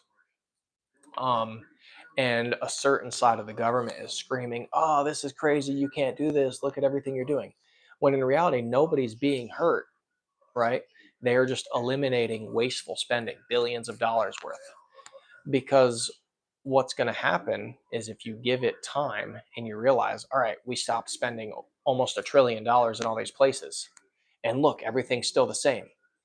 That would mean we wouldn't have had to spend any of that money in the first place. And then the whole Ponzi scheme falls apart because now you have proved that there is no cure. You can't just throw billions of dollars at this thing. And yeah. So again, like you said earlier, there is no money in the cure. Um, that's where we're at. I don't know how we got off on that topic, but you're welcome. Oh, I know how we got off on that topic. Sorry, guys. It is currently 1 o'clock in the morning, so I'm working on fumes here. Um, the whole topic that we're talking about was society and how it got to where it is today. Um, it's because people keep sticking their nose where it don't belong, and they keep trying to fix a problem. And every time you fix a problem, you cause 5 other problems, and then you fix those 5 problems and you cause 10 more problems. Guys, we live in a world where and I can't even believe I'm saying this. We live in a world where there are people in government, like I'm talking some of the people in the highest offices in the land that run the country, that won't admit that there's 2 genders. Do you know how crazy you got to be? Do you know how crazy that sounds? Okay. And if you can't admit that there is man and woman, that should be a no brainer. If you can't even comprehend that, I feel like there's you've got problems. There's serious problems going on. I don't know. How do you run any type of office when you can't admit the most? Like, it's just so insane to me. And once I seen that, I knew no matter who got in office, no matter what happened, um, it's too little, too late. So whether you're left leaning, whether you're right leaning, no matter who wins office, no matter what happens, the government has gotten too out of control. It's too big. It's fighting right now to not be shrunk. We finally have a president, whether you like the guy or not. I don't like a lot of things about the current president, but he's actually going into office, not taking a paycheck, trying to shrink government, and it's fighting tooth and nail to not allow it to happen. Like, we've never had a president go in and say, "I won't take a paycheck and I want to shrink the government and give you guys more freedom." And American citizens are standing up against it. It's crazy. So it's just it's nuts, guys. It's nuts. And you know what? I'm sick of pussyfooting around. I'm just gonna say how I feel on this platform. If I lose some subs, oh well. And if I only get 4 people watching, oh well. I'm gonna have the greatest conversation with these 4 people that I'm gonna say how I feel. And you know what? If YouTube doesn't like it, well, oh well. Ask me. Ask me if I care. I don't. So, um, yeah, that's the problem. Not these. Those aren't the problem. The problem is all the crazies out there who think that there's 65 genders. The same crazies who hate the police but want them to be the only ones that can have these. Okay? Such a contradicting group of people. It's unreal. Yeah, dude. That's YouTube did stop liking us a long time ago. Yeah. And that's the thing that's crazy. So eat this, YouTube algorithm. Why why will my video be demonetized if I have more than what 28 rounds in a mag or something like that? Um, but if I went out there and I dressed up as a lady in the name of progressivism and all the isms, won't be flagged. It'll be fine. You're not going to flag me for exposing myself, but you'll flag me for having a good time and just showing off some gear. So, because it's all about this look, I guess. I don't know. Oh, if you want me to be real, I wish I could understand some of the other platforms a little bit better, but I've connected with so many people on here, it's hard to just walk away.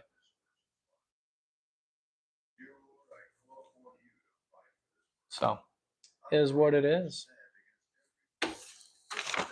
So, yeah, I think I'm going to go for communications or artillery because who doesn't like to throw 5-inch shells downrange at about 5,000 feet a second, right? How cool would that be? I'm always down for a good explosion. Sounds like a good time.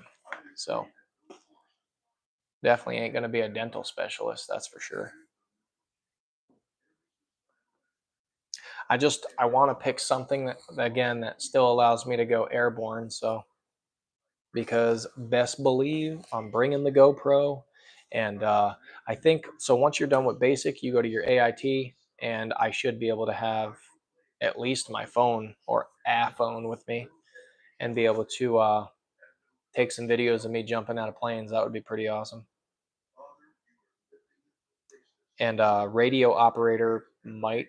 I'm not sure what they're classified as. They might still be part of the infantry. So I just don't want to do nothing mechanical. I'm sick of working on cars.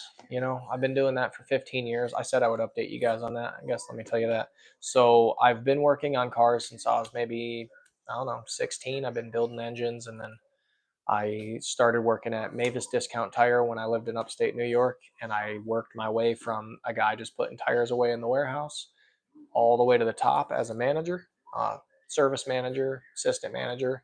Only thing I wasn't was a full fledged store manager, and they paid like $12 an hour, and my rent didn't agree with my paychecks, so I had to leave that after like 8 years.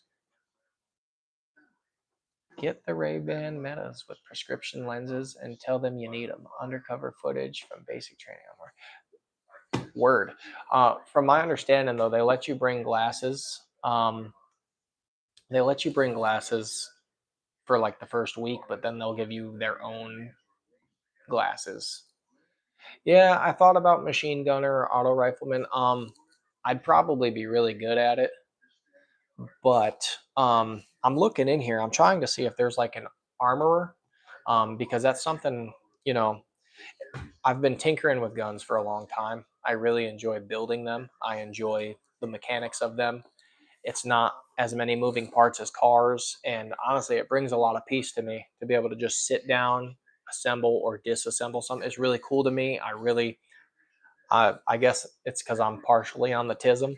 I can see blueprints when I close my eyes, and they're so like they're an engineering marvel, yet they're so simple all at the same time. And that's what I really like about them. So I've been thinking about some type of armorer, and then with the GI Bill, when I get back, I can go to school to be a gunsmith. Now, one cool thing, if there's anybody considering joining the Army or the National Guard, so if you just join the Army, it's federal only. If you join the National Guard, it's federal and state. So, for instance, joining the Army, you get $4,500 per year in financial aid towards college. Joining the National Guard, you get $4,500 federally and $5,500 through your state. So, you'll actually get about $10,000 a year to go towards financial aid towards college. Also, if you are enlisted in full time, I think you'll get like an extra $350 a month or something like that. It's pretty cool. So, so there's especially if you're a single person trying to do this and you're trying to get through college, Yeah, the National Guard is like, even if you wanted to go full-time Army, the National Guard is going to give you the best bang for your buck, and then you can actually transfer over after your 6 years is up. Could be DID trait. I'm not sure what DID trait is, or did trait. Sorry, Rourke. But yeah, Sticks, it is therapeutic. Like, it's just one of those things that's calming. I don't know, man. Um, as crazy as that sounds, you're like, oh, it's something that goes boom. It's this. I don't know, man. I think that's the thing that attracted me to cars years ago. So the first thing I ever did on a car, I mean, minus helping my uncle when I was a kid with some suspension here and there, the first big in-depth job I ever did was I blew up my dad's engine in his 93 Accord coupe, and it was like one of a kind. And instead of just getting an engine, I was like, what if I rebuild this thing? So I was like 16 years old, going on 17 maybe. And I just started tinkering. I pulled the whole thing down to nothing. I looked everything up on YouTube because it was pretty fresh, and I had to learn a lot on Google. And I just started honing the block. I got all new rings, I got all new bearings and new bolts, and I went from there. And although it was exhausting and it was new to me and it was tiring, it was really cool to be able to take this box of metal and put it together in a way and then drive it down the road after. And by the way, I blew that engine up a few months after that because I didn't know you were supposed to do like a break in oil change and all that. I didn't do all the research, but you live and you learn.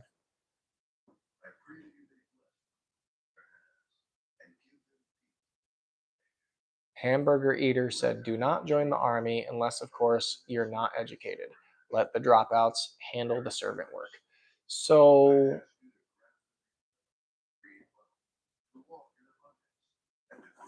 hold up. Rourke said that focus, man. I don't know what that's called. I have that too. ADD or ADHD, attention deficit disorder, or attention deficit hyperactive disorder. So, I've got forms of ADD. Yes.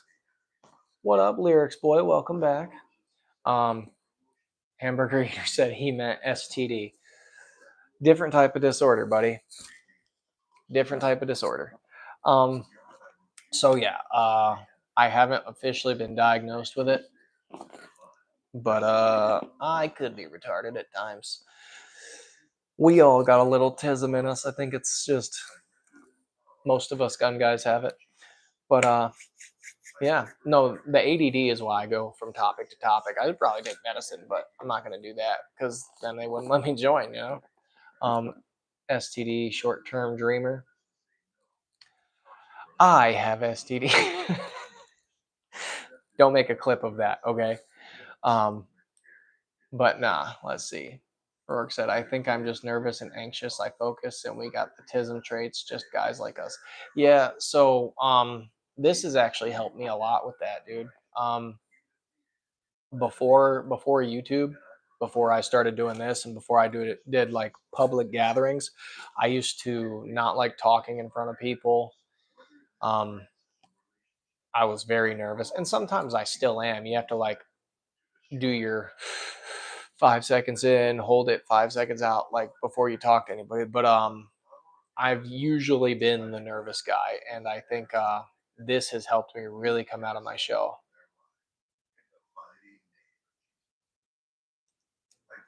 Oh no, you're good, buddy. Hamburger said, totally joking about the uneducated thing. Oh man, no, it's fine. I didn't take it to heart. I'm not a offended type of guy. We all gonna say what we say, but I didn't take it no type of way. No, it's just so my grandfather was in World War II. He went to West Point, and my dad was in Nam. Coincidentally, my dad was going to get drafted in the army, so he decided instead to join the Navy because he said if I join the Navy, they won't send me to Nam. So he joined the Navy. He just signed up for whatever was available, which ended up being the river rats, which is a pretty dangerous job. Long story short, the river rats are on little tugboats that go down the rivers and just have machine guns all over the place. And so he picked that job. He's like, that seems interesting. And yeah, they sent him straight to Vietnam. Who would have guessed? And he spent 90% of his time on a boat going down the Nang rivers and all that. And he said it the whole year and a half he was there consisted of, oh, look, tracers are coming at us. And then bullets hitting the boat. And then his sergeant would be like, shoot back. And then he'd do. And he was like, basically, I laughed the whole time and I'm glad I made it out. He makes light of it, but you know. So there's a little story about my dad, a little insight.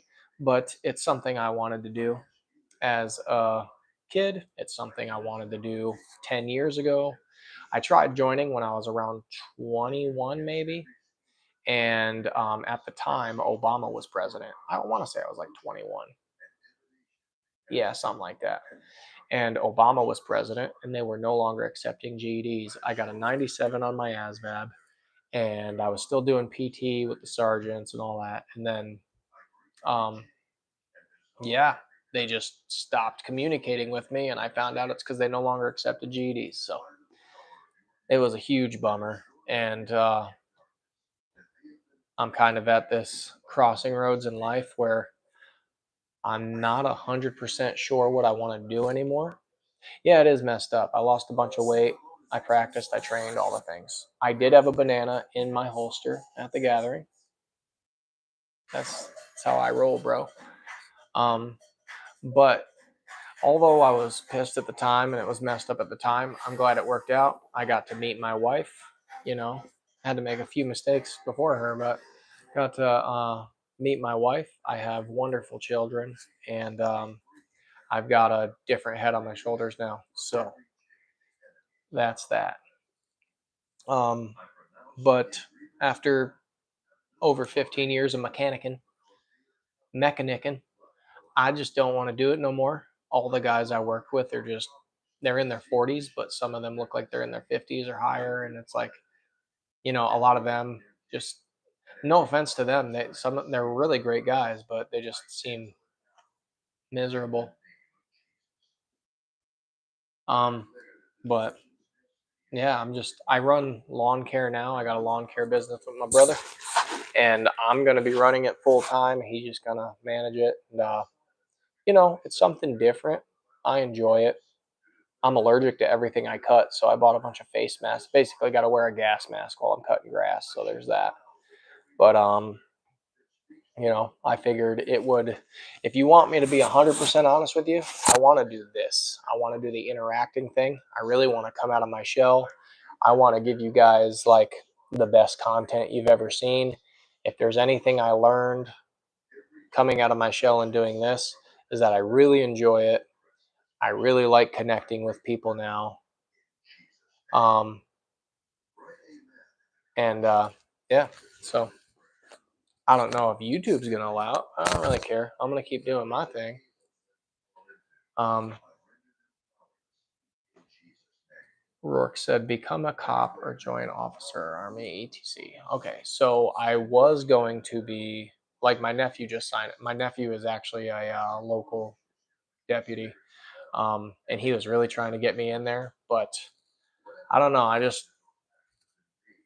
I thought about it. I thought about working at the local jail because you can become a deputy and just work in the jail. I don't.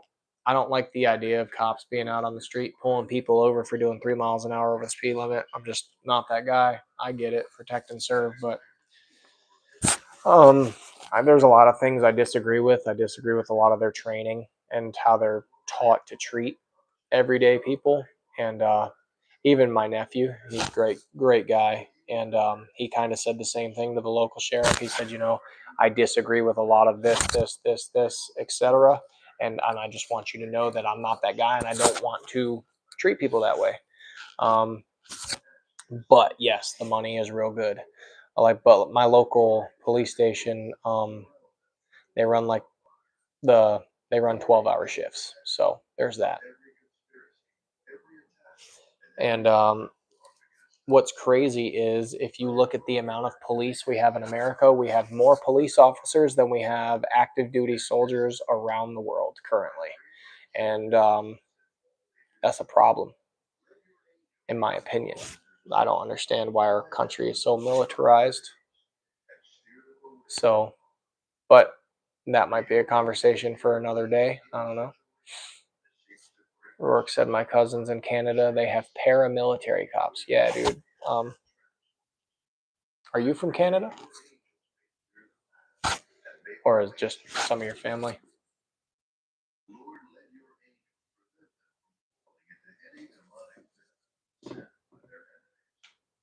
And to be fair, although I don't go to the gym as much as I should, I'm still a pretty fit guy. I do a lot of heavy lifting and stuff. A lot of LEO or former military. Yeah, that's true. There are. Now, so here's my problem though. Okay. So in the military, they are strict. Like these guys are dealing with actual murderers and dealing with the worst of the worst when they're overseas, and they have to have a lot of restraint. They can't mistreat people in the military as a soldier. If you mistreat anybody, they will court martial you. Even if that person's a known terrorist who has killed people, if you mistreat them, you will get charged for it. Um, Over here, though, they have such a loophole with the immunity and all that.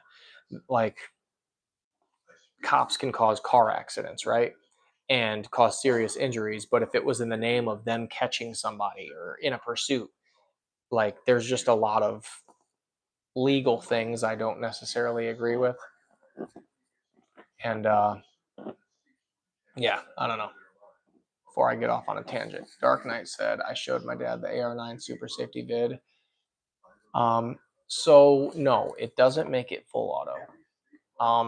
What a super safety does is it actively resets your trigger, much like the forced reset trigger. Now, I can't show you on live. I do have a video in there. If you look at like one of my 2 or 3 minute long actual long format videos, it'll kind of give you an idea how it works. So there is a lever inside the fire. So basically where your toggle safety would be on an AR. Oh, there goes the algorithm. I'm down to 3 viewers again as soon as I start talking super safety. When you toggle, or where you toggle your safety, it replaces that and it becomes a push button safety, much like a Ruger 1022 or like an old Remington shotgun or something. And there's 3 positions. So all the way to the left is safe. All the way to the right is just normal semi-auto. When you go to the middle, there's a little lever in there. As the bolt comes back, it pushes the lever and it pushes the safety down on your trigger and it forces the trigger flat, which forces your finger forward. It resets the trigger, but you're keeping pressure on it. And then when the bolt comes forward, it pushes that lever back forward again. When the lever goes back forward, it disengages the safety and allows you to pull the trigger again. But it's happening so fast, it mimics full auto, but it's not full auto. The definition of full auto would be multiple rounds fired per one pull of the trigger. But technically speaking, the way a forced reset trigger or a super safety works is because it's it's literally resetting the trigger. It's forcing the trigger to reset. Um, or in this case, the super safety is actually forcing the safety on in between shots. It's just happening so fast that you can't really tell. Um, Now, yeah, so I had to slightly grind away at the upper receiver. Stick said, if you don't mill out your lower, well, the only thing it won't do is go into safe. Now, I didn't have to mill out the lower. Um, in the upper, where the little gap is, there's like a little recessed area or whatever where the trigger would come up through the upper or whatever. Basically, where the full auto BCG would sit, you got to remove a little bit of metal material in the backside of the upper there. The lower, I didn't have to mill anything. I just popped off my pistol grip, took out the detent, swapped out the safety, put the new detent in, which is a rounded detent.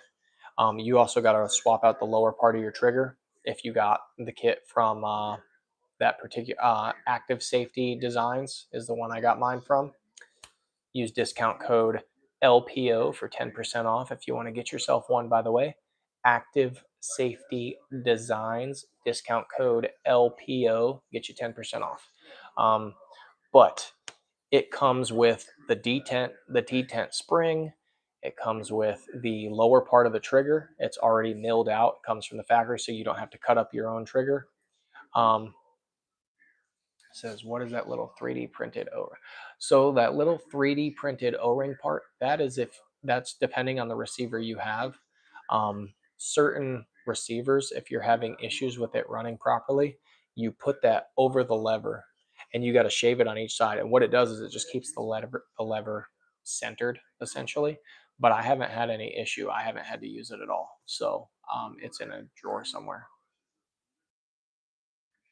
Uh, Last I checked, they go for somewhere's around $100. Um, like, yeah, I mean, you order as many as you want, but compared to any other FRT on the market, that's a phenomenal deal.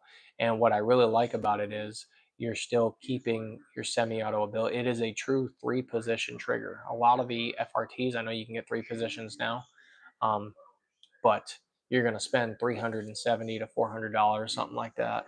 So, all right, so they're going for 150. So at the event, they were a little bit cheaper. You can get them in person, but yeah, there you go. FRT was going for 300 plus, and I think they have an FRT right now at my local shop for like 350, 359, something like that. But the super safety is 150, and like I said, Active Safety Designs use discount code LPO or LowProOperator, get you 10% off. So might as well use it, take it to your advantage. But yeah, that's it. That's the only modifications. You just gotta shave that upper a little bit. If you're gonna use it in an AR9, you need to use a heavy buffer, preferably one like this that's got the internal hammer weight. I got this from Palmetto State Armory for $50. Here is a normal PSA 3-ounce buffer. You can see that the heavy buffer is just a hair longer, but it works with a normal carbine spring. This one in particular almost weighs 11. It's supposed to weigh 10 ounces, but it weighs like 10.9 ounces. In total, with my PSA bolt carrier, it brings it to like 24 ounces. I did try the super safety with the 3-ounce, but I would get anywhere between 5 and 10 rounds, and then I would have a hammer follow. Your phone, oh, Dark Knight, your phone's about to die. Appreciate you joining, buddy. Catch you later. So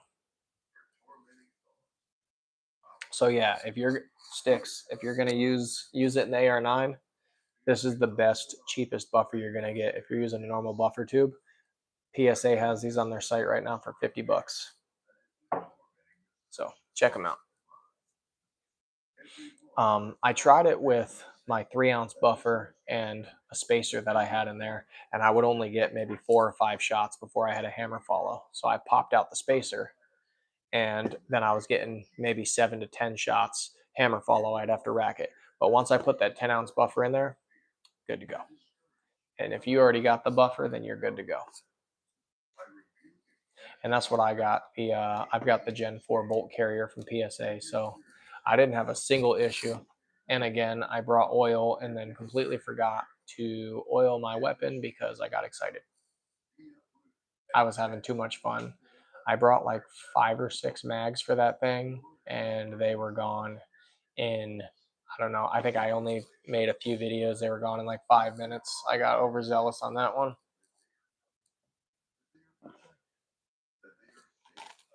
I gotta say though, if you look at the one where I just held it down running the Omega 36, that thing was like some 007 stuff. The noise it made kind of reminded me of the noise that the P90 made in the OG Call of Duty back in the day, like the suppressed P90 had it. It sounded sick, and that rate of fire was crazy. Fastest semi-auto I've ever fired. But I ended up just shaving that little part of the receiver and pretty much every one of my AR uppers. Now that I think about it, I'm gonna have to do the same on the little RPK build over here because, yeah, I didn't do that. Oh man, I think I'm gonna hop off of here soon.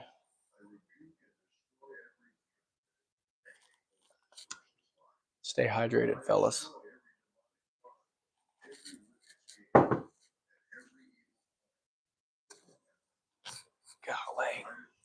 This is what happened when the Lord hath not blessed me with an ass. I can't sit down for like more than an hour. That's why I don't like long drives. It starts to hurt.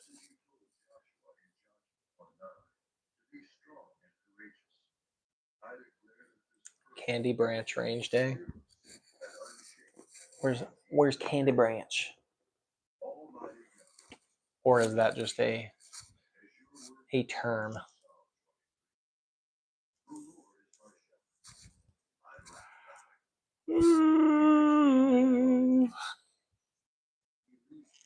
Oh, word, the woods. I concur. Yeah, no, we should do a meetup every now and again, man. That would be pretty cool. Every year we just got to bring something new and exciting. Dude, I don't know what's up. I'm supposed to be getting this. I got the 300. Probably ain't real guns. Yeah, you're right. They're all garbage. Especially this one. That one is just trash. But appreciate you joining though. Graffiti. But yeah, so I'm supposed to be getting that 300 Win Mag from BCA soon. I have been on a list waiting for that for probably like 2 months now, and I'm really looking forward to it. But yeah.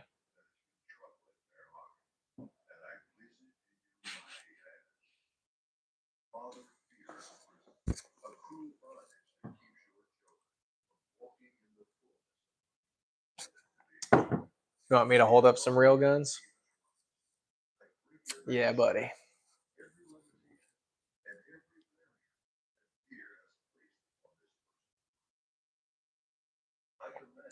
Be surprised if YouTube bans me for that statement.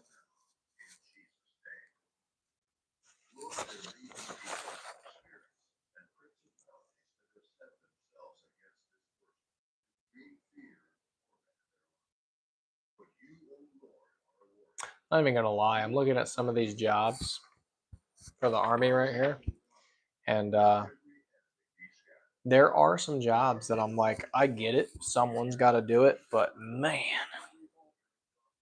that sounds terrible. A microwave systems operator. Yeah, buddy.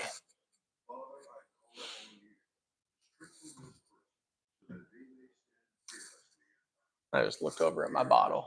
I really need to start cleaning my guns. Actually, I really like this stuff. I'm not much of a gun cleaner.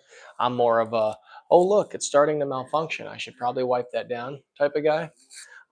But I did use this on my AR-10. And it worked wonders. I just popped all the parts out. That thing was carbon locked and disgusting. That's what happens when you run an AR-10 suppressed with absolutely no lube. But I just popped it all out and threw some of that stuff on there. SC14. Let it sit for a couple minutes and just wiped it off with a paper towel. Pretty good stuff. Thought I had more fun at Candy Branch than going to the action. Yeah, dude, I agree. The gathering was pretty cool, but it was it reminded me of like going to Carowinds or something. Like sit in line, get up here. Oh look, I can gawk at this gun for a second and shoot it 3 times, and like I sat in line real long. I took a 30-second roller coaster ride after sitting in line for 20 minutes.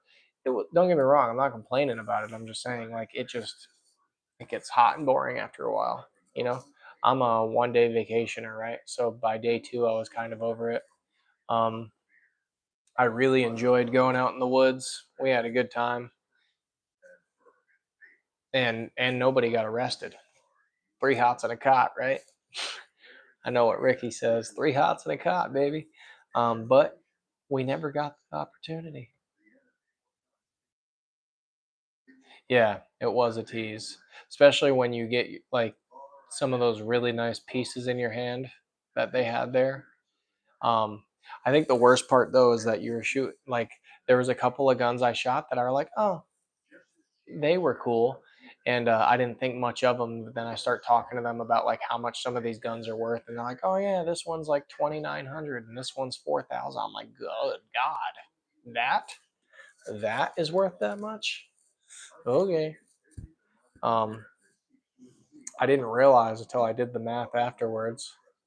But there were quite a few 4-digit handguns and stuff that I shot. Let me ask something. Yeah, word. Give me a full mag of that stuff.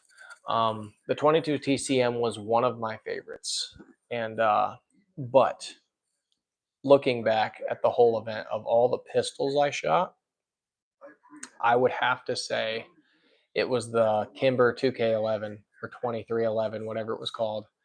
That one of all the, I mean, the 22 TCM was really smooth and it was a really well built handgun. But I think the Kimber stole the show because it seemed like it had that much more detail. Just everything just seemed fit and finished really well. And then it had that nice gold tint to it. That was my favorite gun the whole time. So I don't know about you, but I think that one was worth the wait. I also didn't get to put my hands on the 50 BMG, so I'm sure that would have been my favorite had I reserved a spot there. That 50 cal was crazy. But oh well, maybe next time, right? I will get myself a 50 soon enough.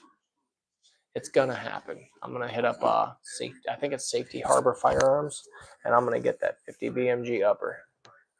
If it's the last thing I do.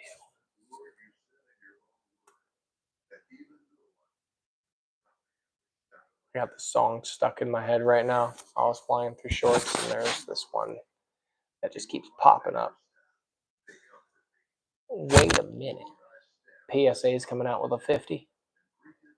I'm gonna have to hit them up. My biggest issue is I don't have 1,000 yards to shoot a 50 at. But in my opinion, the 50 is not like the precision long range weapon system. It's gonna be like, it's more of your anti-material within 500 yards take out a vehicle weapon. So I know there's a lot of guys out here buying like the 20-inch and 22-inch 50s. I want the longest, heaviest barrel they offer. Kind of help suck up some of that recoil and give me the best potential range with that thing. So let's see. Here we go. Let me get out the way. People can see more of the goodies there. Oh yeah. Oh yeah.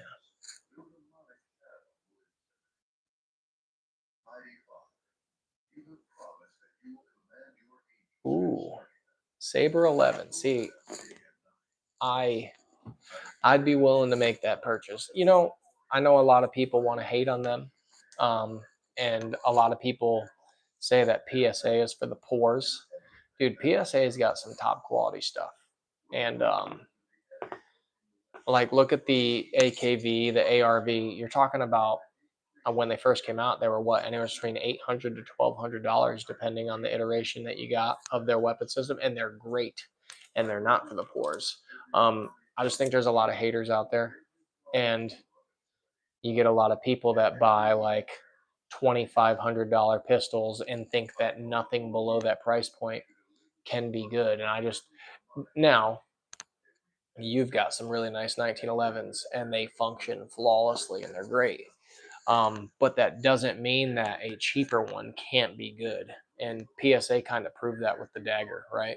So my Glock 17's never let me down, but my wife's slash the one that was supposed to be my PSA dagger that I got a couple years ago hasn't had a single failure, and she's put a lot of rounds through that thing. So, and most of the time it sits in a purse or a glove box. By the time I get it, it's got peanut butter or crackers stuck in it or something, and it's just a fantastic gun. So PSA just makes good stuff, man. And every once in a while a company's gonna have something that's flawed, you know but again, it's been over 10 years, dozens and dozens of builds through PSA, or just straight up purchases on my part, and others that I have tried, and no problems. I haven't had any issues with PSA. So peeps hate on your pistols. Oh well. It's funny. I was watching something yesterday or the day before where they were talking about different handguns, and one guy was talking about a bunch of 2011s, and he was talking about budget 2011s, and he had brought up the Mac 9 and the Gerson and some others, and he was like, oh yeah, it's nothing compared to my Staccato. I would still choose my Staccato over everything, and blah blah blah. But he had zero failures with any of the guns, and they all ran flawlessly. So I never understood that. I never understood why. Like, to me, you're still like, if you buy a Mac 9, even in its stock configuration, you're still buying a $750 handgun. It's or more, maybe a little bit less, depends on which option or where you get it, right? But it's not like that's cheap, right? Because even brand new Glocks are going between 5 and 650. So, and people will trust their lives all day with that. So I don't understand. There are certain people that are up there in the gun community that if they don't spend at least $2,500 or more on a handgun or a rifle, to them it's for the poors and they don't want it. They don't want to touch it. I never want to be that guy. I don't care how much money I ever come into in my life. I'm never going to be that guy. What's up, Philip? Yeah, I live in the US.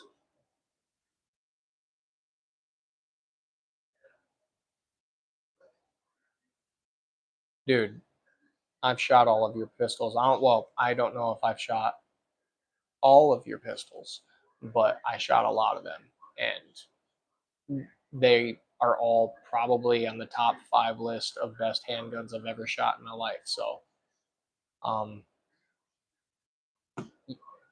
I had so many videos with all your different handguns, I couldn't even tell which ones were what. They all just, to me, I guess because I'm so used to firing a stock Glock, all of them felt like precision machined pieces of art. They all shot quick.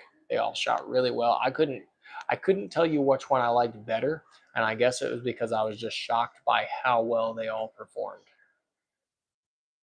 Um, like flawless.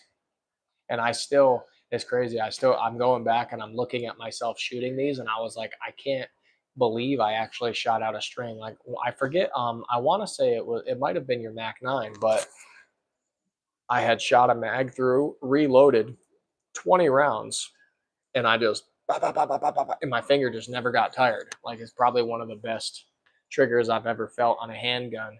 And usually if I were to shoot my Glock and I put a 20-round mag through it, after 15 rounds on a 6-pound trigger, your finger starts getting a little heavy. Um, Match X, there you go. And I know that you tinkered with the springs and all that, but dude, that's crazy. So for anybody to say that one of those budget guns don't compare to a Staccato, now when you're buying something like a Staccato, you're buying something that was hand fit, hand matched, custom tweaked, and I get it. You're paying labor for the guy that did it and all that, but and I've got no quarrels with anybody that spends crazy amounts of money on their weapons. Um, what I have an issue with is people that put other people down for spending less money for a good quality product. I can't stand when I see people do reviews on like PSA guns and they're like, yeah, well, it's no Daniel Defense, so I wouldn't trust my life with it. But that is the dumbest statement. Like, dude, we won World War II with $15 submachine guns. You know, so when I see people say that they can't trust their life with a gun that costs less than $1,000, it's crazy to me, because this one right here was less than 6, and it just runs flawless. I mean, you saw that little M4 that we had the super safety in after the gathering. That thing just ran. That thing ran how many mags? 4, 5 mags through it. No oil. I didn't oil that thing up. It was dirty. I don't think I've ever cleaned that gun. That one's been getting fired multiple times over the years. Zero cleanings. Maybe every once in a while, throw a dab of oil on it, call it a day. and that's a $400 AR. And I promise you, I would trust my life with that thing any day of the week. And it's accurate. It's going to shoot where I want it to shoot. It's going to do what I need it to do. Excuse me.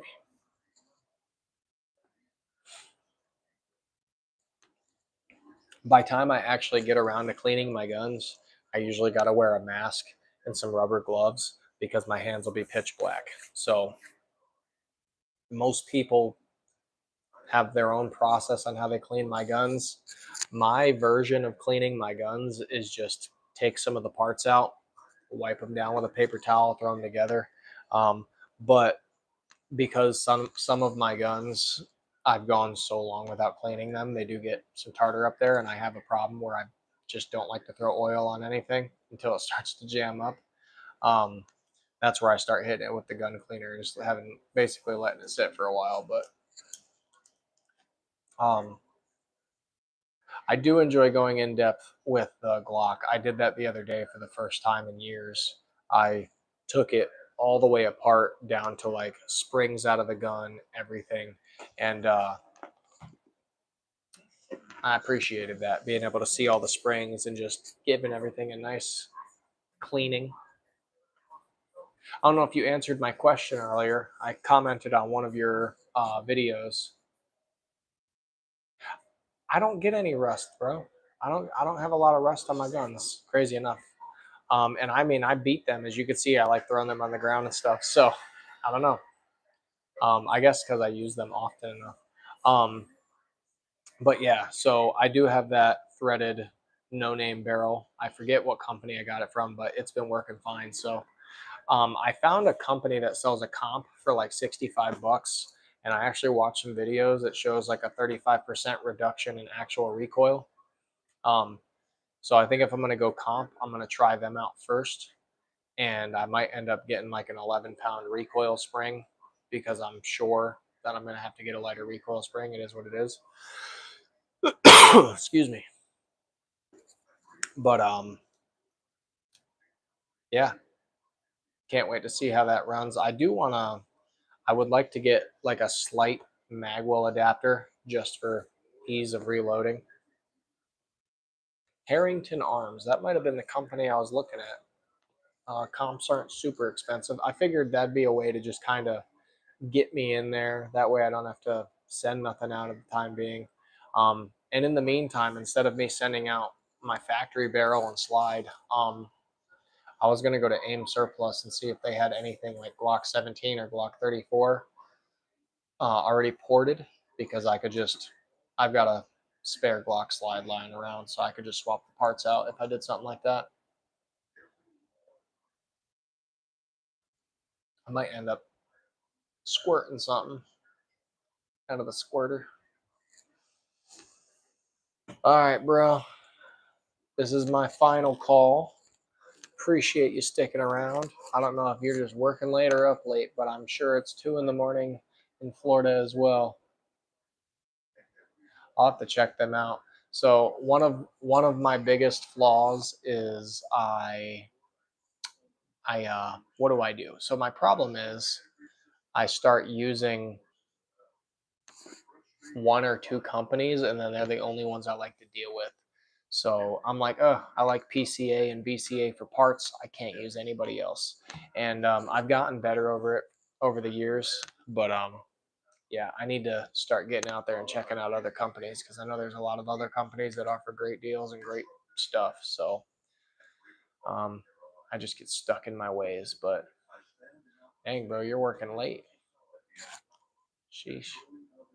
But yeah, I'll check out Optics Planet and SLR Rifle Works. I'll have to just start keeping my eye out, because I think that's what I'm going to do for now. I'll try to pimp out what I got and try to get the thing as fast as possible. Um, I'm going to try to tinker with that Glock trigger, maybe polish up the factory trigger bar real well, and just change out the striker. I don't think I'm going to change out anything else. I might just change out the striker to like a 6-pound or a 6-pound striker spring, which from my understanding is a little bit less than the factory striker. and that at a lighter striker spring mixed with polished trigger components should give me like a nice 3.5 to 4.5 pound trigger. So we'll have to see how that works out. But appreciate talking to you guys. Sticks, anytime, bro. You got my number. I'll catch y'all later. I've been on here for almost 200 minutos, and I gotta go to bed because it is currently almost 2 in the morning. I gotta get up for church in the morning. God bless, bro.